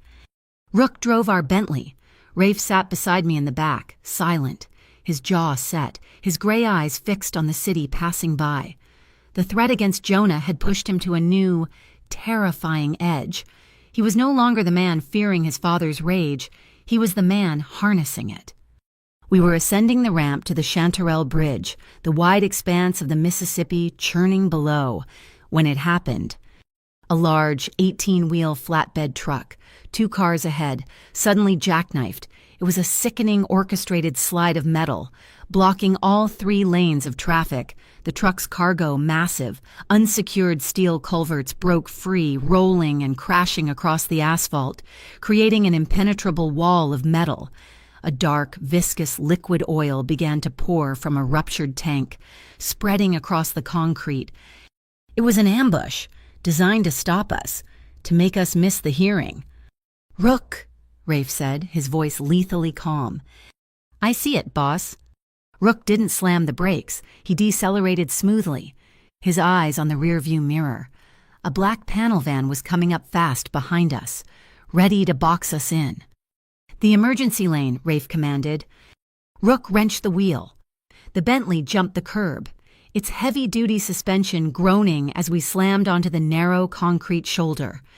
We were flying past the gridlocked traffic, but the flatbed had blocked the lane's exit. The cab of the truck angled perfectly to cut off escape. "They're not just stopping us," I whispered, my heart hammering. "They're trapping us." "Rook, hold," Rafe said. He was looking at the panel van, now stuck behind the traffic, its doors opening. Men were getting out. "Onwin," Rafe said, not into a phone, but to the car. "Now." From somewhere behind us, a high-pitched, electronic shriek filled the air, so high it was almost painful. The men getting out of the van stopped, clutching their heads, their earpieces suddenly useless. A small, black drone, no bigger than a dinner plate, rose from behind us Onwin's chase car, stuck 200 yards back and shot toward the flatbed. It wasn't a weapon, it was a tool. It hovered near the truck's cab and emitted a focused, electromagnetic pulse. Sparks erupted from the truck's engine block, a small plume of white smoke. The truck's electronics were fried. "Go!" Rafe yelled. Rook stomped on the accelerator. We weren't going around. We were going through. The Bentley's reinforced grille hit the small gap between the flatbed and the concrete barrier. It was a gap of inches. Metal screamed. The sound was deafening. My world was a violent, lurching, scraping noise. I was shaking, my breath trapped in my chest. I couldn't scream. I could only hear the sound of my own panic. "Breathe in for 4, hold for 4, out for 6. My own voice, the technique I used for my elderly patients, the ones with panic attacks. "What?" Rafe's head snapped toward me. "Breathe," I gasped, the word torn from my throat. "Do it with me. In 2, 3, 4, hold 2, 3, 4, out 2, 3, 4, 5, 6. I saw him do it. His jaw was clenched, his eyes locked on the chaos, but his chest rose and fell with my count. He reached over, his hand not finding mine, but finding the auxiliary steering wheel on the passenger side panel. His grip was white-knuckled. We were in sync, our breathing, our terror. We burst through. The car, scarred and screeching, found open road on the downside of the bridge. Rook didn't slow. We arrived at the courthouse 3 minutes late. We half ran, half walked down the marble corridor, a small army of lawyers meeting us at the door. And there he was, Silas Kincaid, standing by the courtroom entrance, sipping a coffee, looking completely relaxed. He saw the scrape of paint on Rafe's shoulder, the terror in my eyes, and he smirked. "Cutting it a little close. Rafe," he said, his voice dripping with false concern. "Bad traffic." Rafe didn't even look at him. He just pushed the courtroom doors open and guided me inside. The room was packed. It was silent. Judge Seal looked down at me from the bench, his expression severe. "Mrs. Morin, you're late." "I apologize. Your Honor, I was detained." "So, I've been informed. Please take the stand." My legs felt like water. I sat, my hands clasped so tightly my knuckles were white. The lead Helios attorney, a silver-haired man with a shark smile, stood up, but Judge Seal held up a hand. "This is a preliminary hearing. Counsel, I am not hearing arguments. I am hearing testimony. Mrs. Morin, you submitted an affidavit alleging massive systemic fraud on the part of the Helios Syndicate, specifically concerning a program Jasper. In your own words, please tell this court what you found." I looked at the packed room. I saw Leora Penn in the front row, her pen poised. I saw Rafe, standing against the back wall, his arms crossed, a silent, immovable guardian. I took a breath, in for 4, hold for 4. "Program Jasper," I said, my voice clear, echoing in the vast room, "is a lie. It's a ghost. I was a home health aide for Low Country Care, which was acquired by Helios. I was asked to sign off on files for services that were never performed, on children who were never seen." "Objection," the Helios lawyer shouted. "Speculation, the witness has no proof." "I have proof," I said, turning to the judge. "I brought it." I laid out the files Onwin had printed. "This is a signature log. It lists a nurse, Amelia Vance, as performing 24-hour skilled care on 12 different children. Simultaneously, in 3 different counties, Nurse Vance does not exist." A murmur went through the room. "This," I continued, my voice gaining strength, "is a list of the children in the program, 142 names, all of them flagged as high needs, all of them billing the maximum to federal insurance, and this," I held up the final sheet, my hand steady, "is the file for a ghost patient, a child who was never sick, never treated, never even a patient. His name was just taken, stolen, and used to bill for over $50,000 in phantom procedures." "Her own son," someone whispered from the gallery. "Objection. The witness is emotional. This is a fabrication," the lawyer roared. "It is noted for the record. Counsel," Judge Seal said, his voice a hammer, "you will sit down." I had done it. It was out. The truth was out. Rafe's phone vibrated. He was in the hallway just outside the main doors, his body rigid. Onwin was beside him, her face pale, her phone to her ear. I'd stepped out for a glass of water, the proceedings on a 5-minute recess. "What is it?" I whispered, my blood running cold. "There's a team," Onwin said, her voice tight, all professionalism. "They're at Montclair Haven. They're trying to breach the south perimeter. It's a full-on assault." My world, which had just solidified, shattered. "Jonah." Rafe's face was a mask of pure, cold fury. He looked at Onwin. He looked at Rook, who was already running down the hall. He looked at the courtroom doors, where my testimony was just beginning. "Rook, you're with Onwin," he commanded. "Go, now, lock that school down. No one gets in. No one. Do you understand me?" "Rafe," Onwin said, her eyes wide. "They're asking for you. It's your authorization." "No." His voice was flat, final. "I stay with her. If I leave, they win. They pull me from this. They get the hearing postponed. They get her alone. You handle the school." He was choosing me. He was choosing the public fight over the private one, trusting his team, trusting Onwin, with his son's life, my son's life. Onwin and Rook sprinted down the hall. Rafe pushed me back toward the courtroom. "Rafe, no." I tried to pull away. "Jonah, you have to go." "He's safe. Tessa," he said, his hands gripping my shoulders. "She will hold the line. We will hold this one." Before we could re-enter, Silas Kincaid stepped out of the men's room, blocking our path. He was still smiling. "This is all so dramatic," he said, adjusting his tie. He stepped close to me, his voice a low, poisonous whisper. "But it can all stop. Right now. You walk in there. You retract your statement, say you were coerced, a single signature." He paused, his cold eyes boring into mine. "And Jonah will be perfectly safe. I'll even let him keep the scholarship." My hand instinctively went to my mouth. "You touch his name again," Rafe's voice cut in, a low, lethal growl. He stepped between us, his body a solid wall, shielding me. He was so close to Silas they were almost touching. "You even think his name. and I will personally drag you to the silt of the Mississippi River, and I will bury you in it. This isn't business. This isn't a game. This is a promise." Silas's smile didn't waver. Brave words. "But you're not at the school, are you? You're here, with her." My phone chimed, a text from Anwen. "Secure, 2 in custody, local PD on site. No breach. No one touched him. Jonah is fine." A sob, a raw, strangled gasp of relief, tore out of my throat. The tears I had been holding back for days, for weeks, finally came. I sagged against the wall, my legs giving out. Rafe was there in an instant, his arm around my waist, holding me up. He looked at Silas over my shoulder, his eyes blazing with a cold, triumphant fire. We walked back into the courtroom. "The defense," the Helios lawyer said, his smile back, "would like to call a rebuttal witness, or rather, present new evidence, evidence that this entire performance is a lie." He gestured, and a massive screen lowered. "Roll the footage. This is from 6 months ago. This is your witness, Tessa Morin, taking a cash bribe in a parking garage." The grainy, black and white footage I'd seen played on the screen.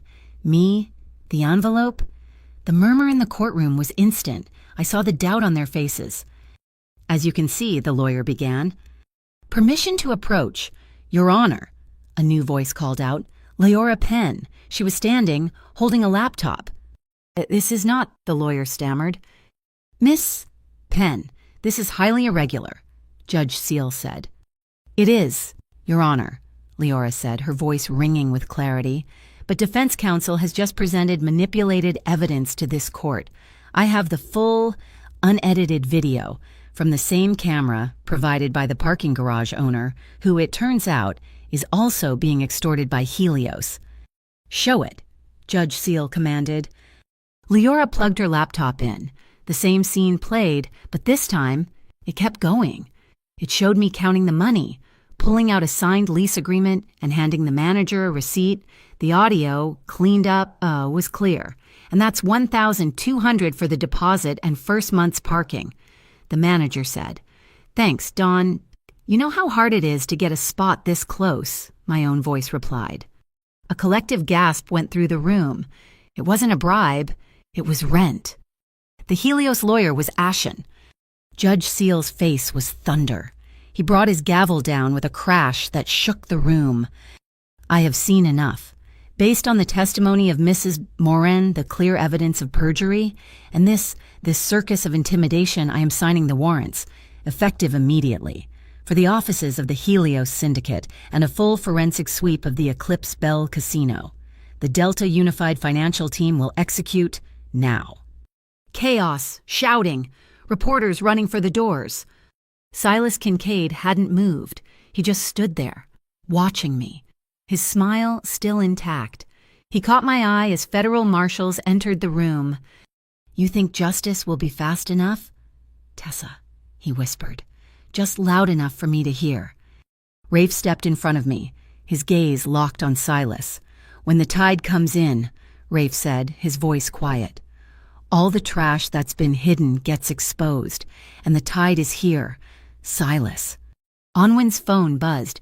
She held it up. It was a live feed from a local news helicopter. It was focused on the Eclipse Bell. Teams of agents and windbreakers labeled Doofy were swarming the gangplank. A marshal stepped up to Silas, but before he could speak, one of Silas's expensive lawyers stepped in, holding up a document, a temporary, pre-filed injunction, a legal privilege. "Mister, Kincaid will cooperate fully," the lawyer said smoothly, "at his leisure." Silas adjusted his cuffs.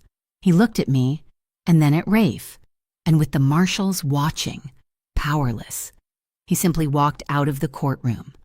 They had his managers, they had his boat, but the head of the snake was still free. The knot was still tied. The courtroom doors burst open and the world came rushing in. It wasn't a sound, it was a physical blow, the roar of 100 voices shouting my name. The blinding, rhythmic pop, pop, pop of flash photography, microphones, cell phones, and staring eyes were everywhere. A wall of desperate, hungry faces. Mrs. Morin, Mrs. Morin, is it true about your son? Are you Bellamont's mistress? How much is he paying you? I froze. The adrenaline that had carried me through the testimony, the ambush on the bridge, the threat against Jonah, it was all gone. It had drained out of me the second Silas Kincaid walked free, leaving me empty, hollow and shaking. I had nothing left. I couldn't move. A solid, immovable wall of heat pressed against my back. "Rook," Rafe's voice commanded, a low rumble that cut through the chaos. "Sublevel, now." He didn't push through the crowd, he parted it. His hand was a vice on my lower back, propelling me forward. He was a shield, a human bulwark, absorbing the shouts and the flashes. Rook had a service elevator waiting. The doors slid shut, and the world went silent. The silence was so profound, so sudden. It was louder than the noise. It was just the low, electric hum of the elevator descending. I leaned my head against the cold steel wall, my legs finally giving out. I didn't fall. Rafe caught me, in one fluid motion. He pulled me away from the wall and into his chest. It wasn't like the night on the sofa. This wasn't passion. It was ballast. It was an anchor. He just held me, his arms wrapped around me, one hand coming up to cradle the back of my head, pressing my face into the wool of his suit. He didn't say a word. He just stood there, solid as the earth, and let me shake. I felt the first real sob, the one I'd been choking back for days, tear out of me. He absorbed that, too. He just held me tighter until the elevator doors opened into the tomb-like silence of the underground garage. The apartment at Bellamont Row was quiet. Onwin had brought Jonah back an hour ago. When I walked through the door, my shoes in my hand, my hair a wreck, he ran to me. He didn't cry. He launched himself at me, his skinny arms wrapping around my neck so tight I could barely breathe. I buried my face in his hair, which still smelled like his pillow, and just inhaled. "I'm okay, Mommy," he whispered, his voice serious. "I was so scared, baby," I whispered back, my voice breaking. "I know." He pulled back, his face solemn, a little man. But I wasn't, not really. Uncle Rafe told me that if I got scared, I just had to start counting. Really slow, all the way to 100. And he promised that by the time I got to 100, Onwin would be finished and the scary men would be gone. My heart, which I thought had shattered, just melted. I looked over his head at Rafe, who was leaning against the doorframe, watching us. "I only got to 92, Jonah finished, his voice full of pride. I couldn't speak. I just held my son, my gaze locked with Rafe's. He had done more than protect my son's body. He had protected his mind. He had given him a tool. He had parented. That night, sleep was impossible. The city felt too quiet, the wind too hollow. Silas was still out there. I found Rafe on the main balcony, where I'd found him once before. The air was cool and still. It was just as he'd been that night at the L'Argent, standing in the dark, staring at the lights. He was holding his phone, the screen dark. I came up behind him, not making a sound. This time, I didn't hesitate. I wrapped my arms around his waist from behind, pressing my cheek against the solid, warm muscle of his back. He didn't startle. He just covered my hands with his. "Calling her again," I murmured. I felt him take a deep breath. It's a stupid habit. I do it when the stakes are highest, when I'm not sure what she would have done. He turned in my arms, his gaze finding mine in the shadows. "And they've never been higher. Tessa." He looked exhausted. The armor was gone. "I wanted to kill him today," he said, his voice a low, rough admission. "When he sent that picture, when he stood in that hallway and tried to bargain for your son's safety, that was my father, boiling up inside me, and I wanted to let him out. I wanted to end it." "But you didn't," I whispered, my hands sliding up to frame his face. "You didn't. Rafe, you stayed with me. You chose the law." "He's still out there," he said, his voice grim, his hands finding my waist. "That legal privilege is temporary, but he's a snake. He'll find another hole. He'll keep coming for you. He'll keep coming for Jonah. He'll use Caleb. He'll use the press. He'll never stop. He pulled me closer, his eyes burning with a new, desperate intensity. I want to marry you.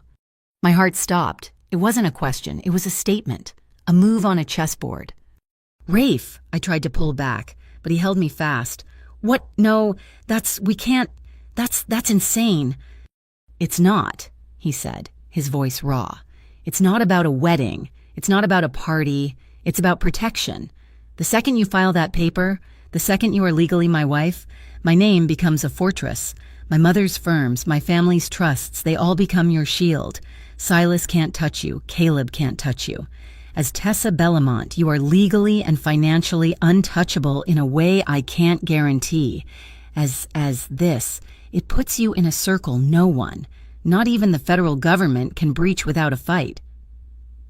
He was offering me the one thing he owned that was truly powerful, his name. And I was terrified. Marriage. I breathed, the word tasting like ash. Rafe, the last man I married, he left me. He left me when I was 6 months pregnant, broke and terrified, because his family didn't approve of the situation. Marriage isn't a fortress to me. It's a piece of paper that means nothing. It's a cage I couldn't get out of. I can't. He listened, his expression softening, the desperation fading, replaced by a deep, profound understanding. He touched my cheek, his thumb brushing away a tear I hadn't known had fallen. I am not him, he said, his voice low and firm. We don't do promises. In my family, not casual ones. We only make one. He held my gaze, his own unwavering. We don't promise love or happiness or riches. We promise presence. We promise to stay. That's the Bellamont promise. It's the only one my mother made my father, and the only one he ever kept. I'm not asking you to be a wife, Tessa. I'm promising to be a husband. There's no in between. Not for us. I was speechless, torn between the old terror and this new, terrifying, beautiful truth. I need to think, Rafe. It's too much. He nodded once. I know, but the offer stands. The false calm of our victory lasted exactly 12 hours. The next storm didn't come for me. It came for him. I woke to the sound of shouting, not in the apartment, but from Rafe's office. Onwin was there. Milo was on a speakerphone. The energy was frantic. He did it, Onwin said as I walked in, clutching my robe. Silas just filed his counter move. He didn't sue me, I said, confused. No, Rafe said. He was standing by the window, his back to me. He sued me. He sued Bellamont Logistics. Onwin's face was grim. He filed a massive antitrust injunction with the Crescent Port Council. He's accusing you of being the monopoly. He's using your silicon blockade as proof that you're engaging in racketeering to illegally crush a competitor. She pointed to her tablet. He's demanding the council suspend your operating license immediately. My blood ran cold. He's using the truth to tell a lie. It's brilliant, Rafe said, his voice dangerously quiet. It's what I would have done. His phone rang. He picked it up. Martin, yes. I saw it. You can't be serious. Suspend Martin. That's 5,000 jobs.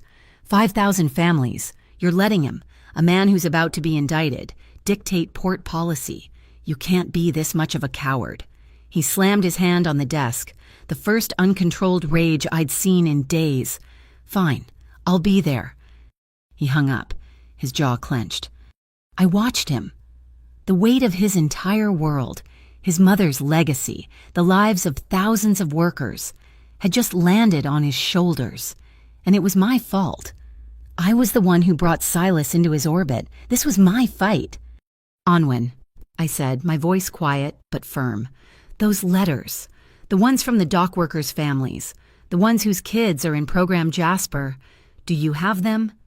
Onwin looked at Rafe, then at me.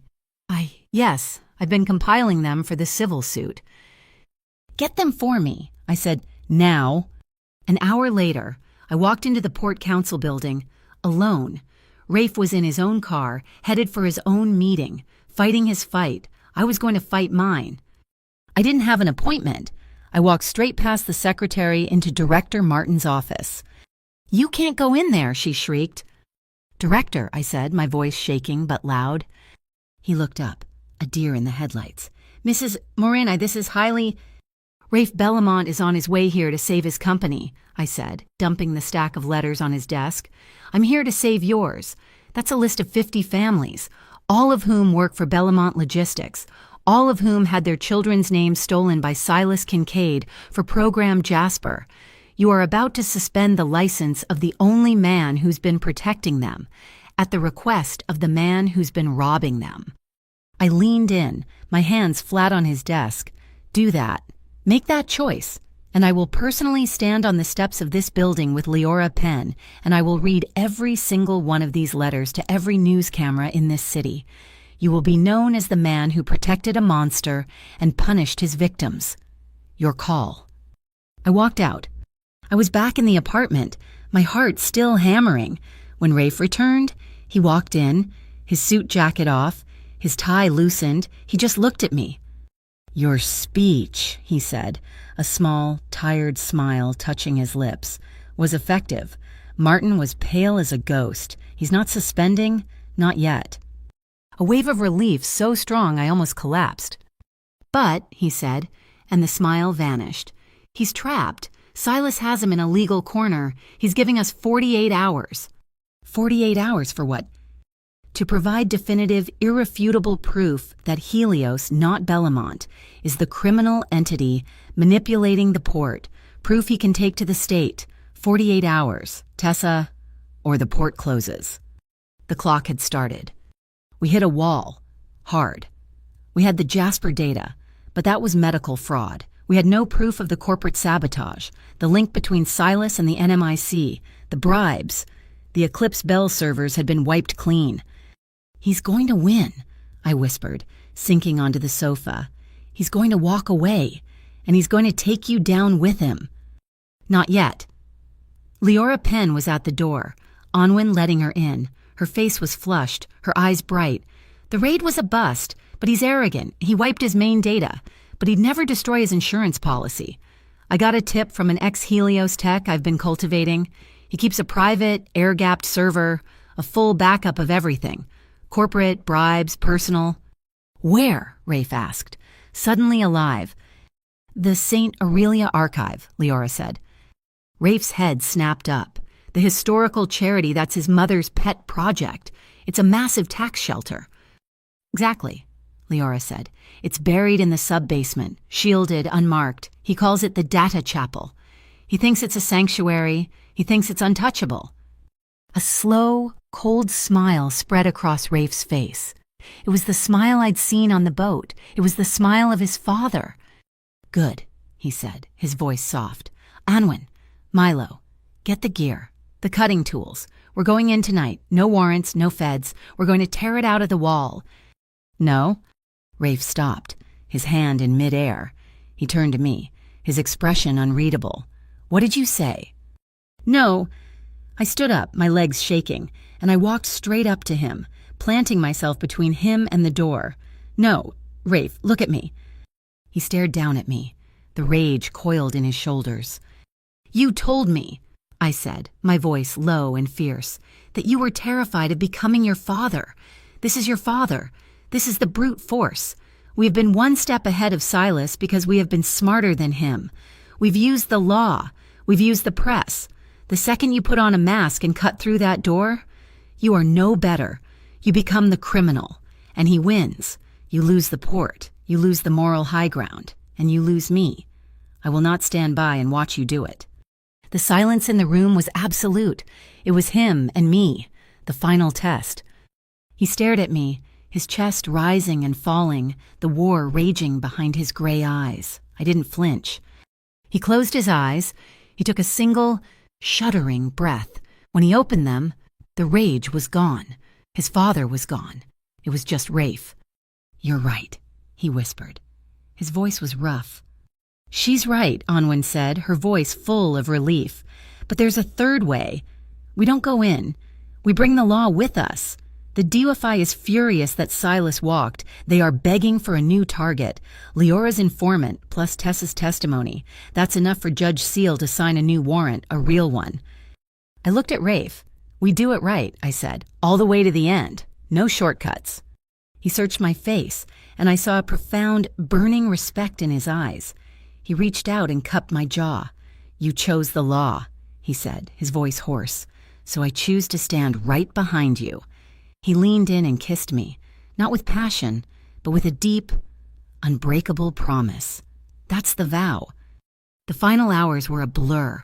Onwen on the phone with the DUFI, Milo on his laptop, mapping the archives network, me sitting at Judge Seal's dining table at 2 a.m, signing a new affidavit. I came back to the apartment just before dawn. Jonah was asleep, his Legos scattered on the rug. Rafe was kneeling, packing them carefully into their box. We move in an hour, he said quietly. Are we moving again, Mommy? Jonah's voice, sleepy, came from the doorway. I went to him, smoothing his hair. No, baby, we're just going on one last adventure with Uncle Rafe. Rafe stood, his face serious. He knelt in front of Jonah. Listen to me, buddy. This is a big day. You're going to be with Mommy, and there are going to be a lot of people, a lot of lights. Your only job, he said, is to hold her hand as tight as you can. Don't let go, no matter what. Can you do that for me? Jonah nodded, his little face a mask of determination. Hold tight, I can do that. I looked at the desk, the signed warrant, the map of St. Aurelia. On Onwen's tablet, a digital clock was counting down. 12:00. 12 hours left. As the first pale gray light of dawn touched the city, the distant clear sound of the cathedral bells began to chime. The world was sharp and cold, the dawn cutting a gray-blue line across the horizon. The 48-hour clock was down to its final 12. I sat in the back of the Bentley, Jonah strapped into his car seat beside me, his small, warm hand clutching mine. Hold tight, I whispered, repeating the words Rafe had taught him. I am Mommy, he said, his voice serious, his gaze fixed on the man in the front seat. Rafe. He hadn't slept. He was a tightly coiled spring, his eyes, visible in the rearview mirror, sweeping every street, every intersection. We were not alone. We were a convoy, the Bentley, an armored SUV driven by Onwen in front of us, and 2 black vans full of federal agents from the Delta Unified Financial Investigations Office behind us. Leora Penn was in the passenger seat of the lead DUFI van, her camera authorized by the warrant. We were going to war, legally, in broad daylight. The St. Aurelia archive wasn't a shadowy warehouse. It was a beautiful, imposing marble building, a monument to old money and civic pride. And Silas's lawyers were already there, waiting on the steps, a wall of expensive, dark suits. This is a disgrace, the lead lawyer announced as the DUFI agent stepped forward. This warrant is invalid. This entire archive is protected under the Charitable Donation Secrecy Act. He held up a thick, pre-filed injunction. You are not setting 1 foot inside. The federal agent stopped, frustrated. The clock was ticking. I felt the hope in my chest begin to curdle.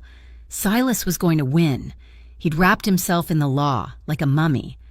A single black sedan, not part of our convoy, pulled up to the curb, the door opened, and Judge Armand Seal stepped out. He wasn't in his robes. He was in a sharp 3-piece suit, his face a mask of cold fury.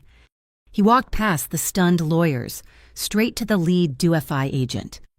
Your injunction is noted, counsel, Judge Seal said, his voice booming in the quiet morning air. He handed the agent a single, fresh sheet of paper. And it is irrelevant, here is a superseding warrant signed by me 10 minutes ago. No privilege, no charitable status, and no secrecy act in this state provides a sanctuary for crimes against children. He turned his piercing gaze on the lead lawyer. The door will be opened, or I will have you arrested for obstruction of justice. Your choice. The door was opened. We descended into the sub-basement. It was cold, sterile, and smelled of ozone and dust, and there it was, the data chapel. It was a room walled in glass, like an exhibit, filled with rows of black servers, their small, blue indicator lights blinking like 1,000 unholy votive candles.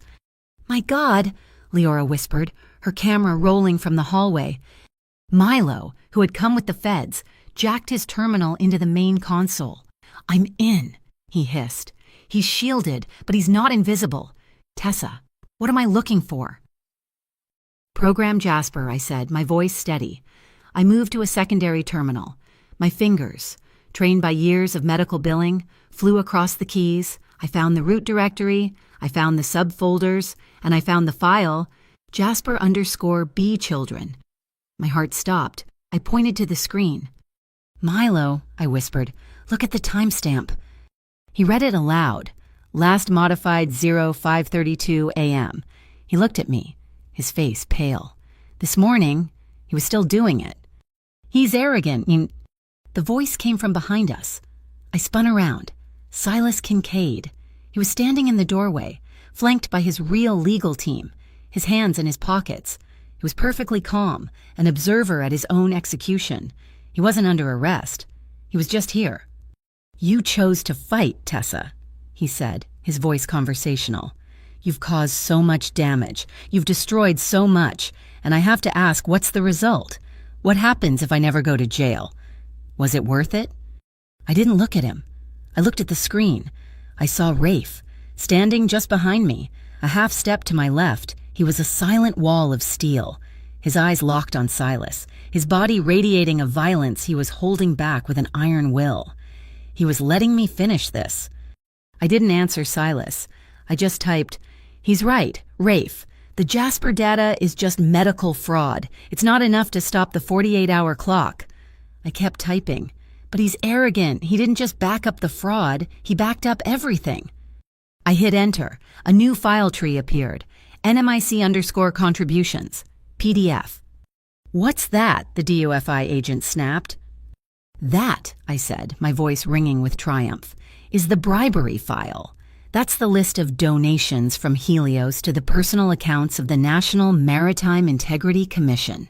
I clicked it open. The scanned wire transfers filled the screen. "And that," I pointed, my finger shaking, "is the signature of his chief financial officer, authorizing the payment that funded the team that tried to abduct me." "We're downloading," Milo yelled. "He's fast." "Whoop, whoop, whoop." Red alarms flashed across the screens. "He's in," Milo shouted. "He triggered a remote wipe. A dead man's switch. The server is frying itself. I've got 92%. I need 60 seconds. I can't stop it." Rafe moved. It wasn't a decision. It was an explosion. His father's rage, the brute force. It was all there. He strode toward the main server rack, his hands grabbing the metal casing, ready to rip the hardware from the wall with his bare hands. "Rafe! No!" I screamed. My brain was working faster. Not on adrenaline, but on instinct. "You do that. You corrupt the drive, wait the UPS." I pointed to the massive black battery backup units in the corner. In hospitals, critical data is always on a battery backup. It's on a separate circuit. "Milo, bypass the main plug straight into the UPS." Milo didn't ask questions. He dove, ripping a cable from the wall and slamming it into the auxiliary port on the battery. The screen flickered and held. "Bypassed, I'm in. He can't fry the battery," Milo yelled. 99, 100%, we have the data, we have it all." The room was silent. The DFI lead agent looked at the screen. He looked at Silas. He pulled out a pair of handcuffs. "Silas Kincaid," the agent said, his voice heavy. "You are under arrest for conspiracy, bribery of a federal official, and obstruction of justice." The click of the cuffs was the loudest sound I had ever heard. Silas's smile finally vanished. His face was a mask of pure, white disbelief. As the agents pulled him past, he stopped, his eyes locking on Rafe. "She made you weak," he hissed, his voice full of venom. Rafe looked at him, his face calm, the storm inside him finally at peace. He had won. We had won. "No," Rafe said, his voice quiet and clear. She made me choose a different kind of strong. We walked out of the archive into the blinding, beautiful mid-morning sun. My hand was in Rafe's. Jonah was holding my other hand. And the world had changed. A crowd was there, not reporters, workers, hundreds of them, in their blue Bellamont logistics uniforms and hard hats. They had shut down the port and walked here. When they saw Rafe, they didn't cheer.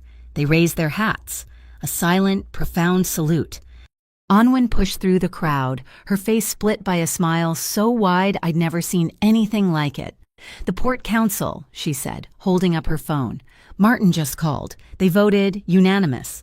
The suspension is canceled. They're launching a full-scale partnership investigation into Helios, with Bellamont Logistics as the lead consultant." Rafe's shoulders, which I realized had been holding the weight of 5,000 jobs, finally relaxed. He pulled me against his side. The rest of the day was a blur of good news. Judge Seal announced a massive victim compensation fund paid for by the seized assets of Helios. A formal court order expunged every miner's name from the Jasper files. Jonah was free. My phone rang. It was Caleb. His voice was small, thin. "Tessa, my lawyers, I'm withdrawing the petition. My God, I'm facing my own charges. I didn't know." I closed my eyes, the last chain holding me to my old life. "Just be a father. Caleb," I said, my voice tired but kind. "If you want to see him, just be his dad. That's all I ever wanted." I hung up. The sun was setting. We weren't at a hotel. We weren't at Bellamont Row. We were on the docks, the real ones. The ones that smelled of salt and diesel and the open water. Jonah was running, chasing a seagull, his laughter echoing over the water. Rafe stood in front of me. The wind was pulling strands of my hair across my face.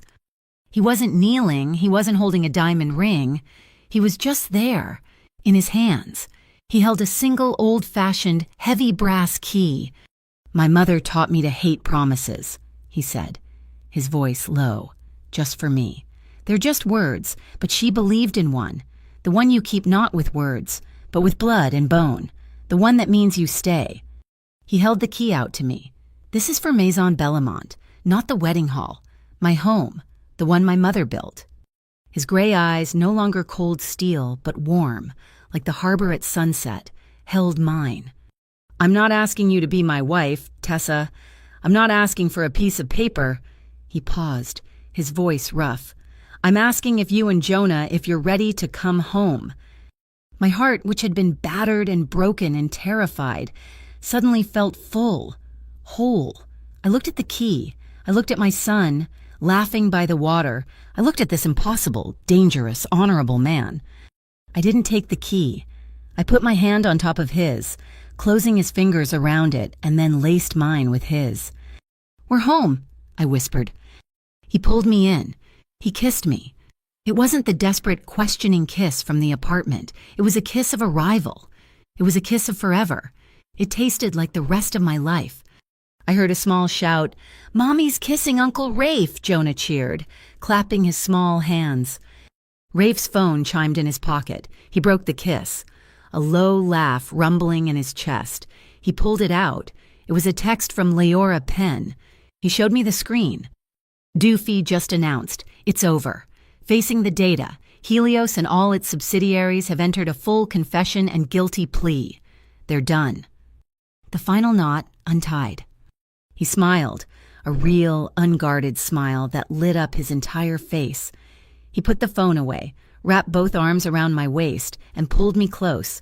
Right there on the docks, he began to move, slow, like the first time. Our first real dance, the first one that wasn't pretend. And as he kissed me again, I heard it, faint and sweet on the salty air. From somewhere in the quarter, a lone saxophone began to play. Thank you so much for listening to our story. We're so grateful to have you here. Where in the world are you tuning in from? Let us know in the comments. We'd love to connect and hear your thoughts. Please be sure to subscribe to our channel, Mafia Boss Stories. Like this video, and give us your support by hitting that hype button so this story can be heard by more people.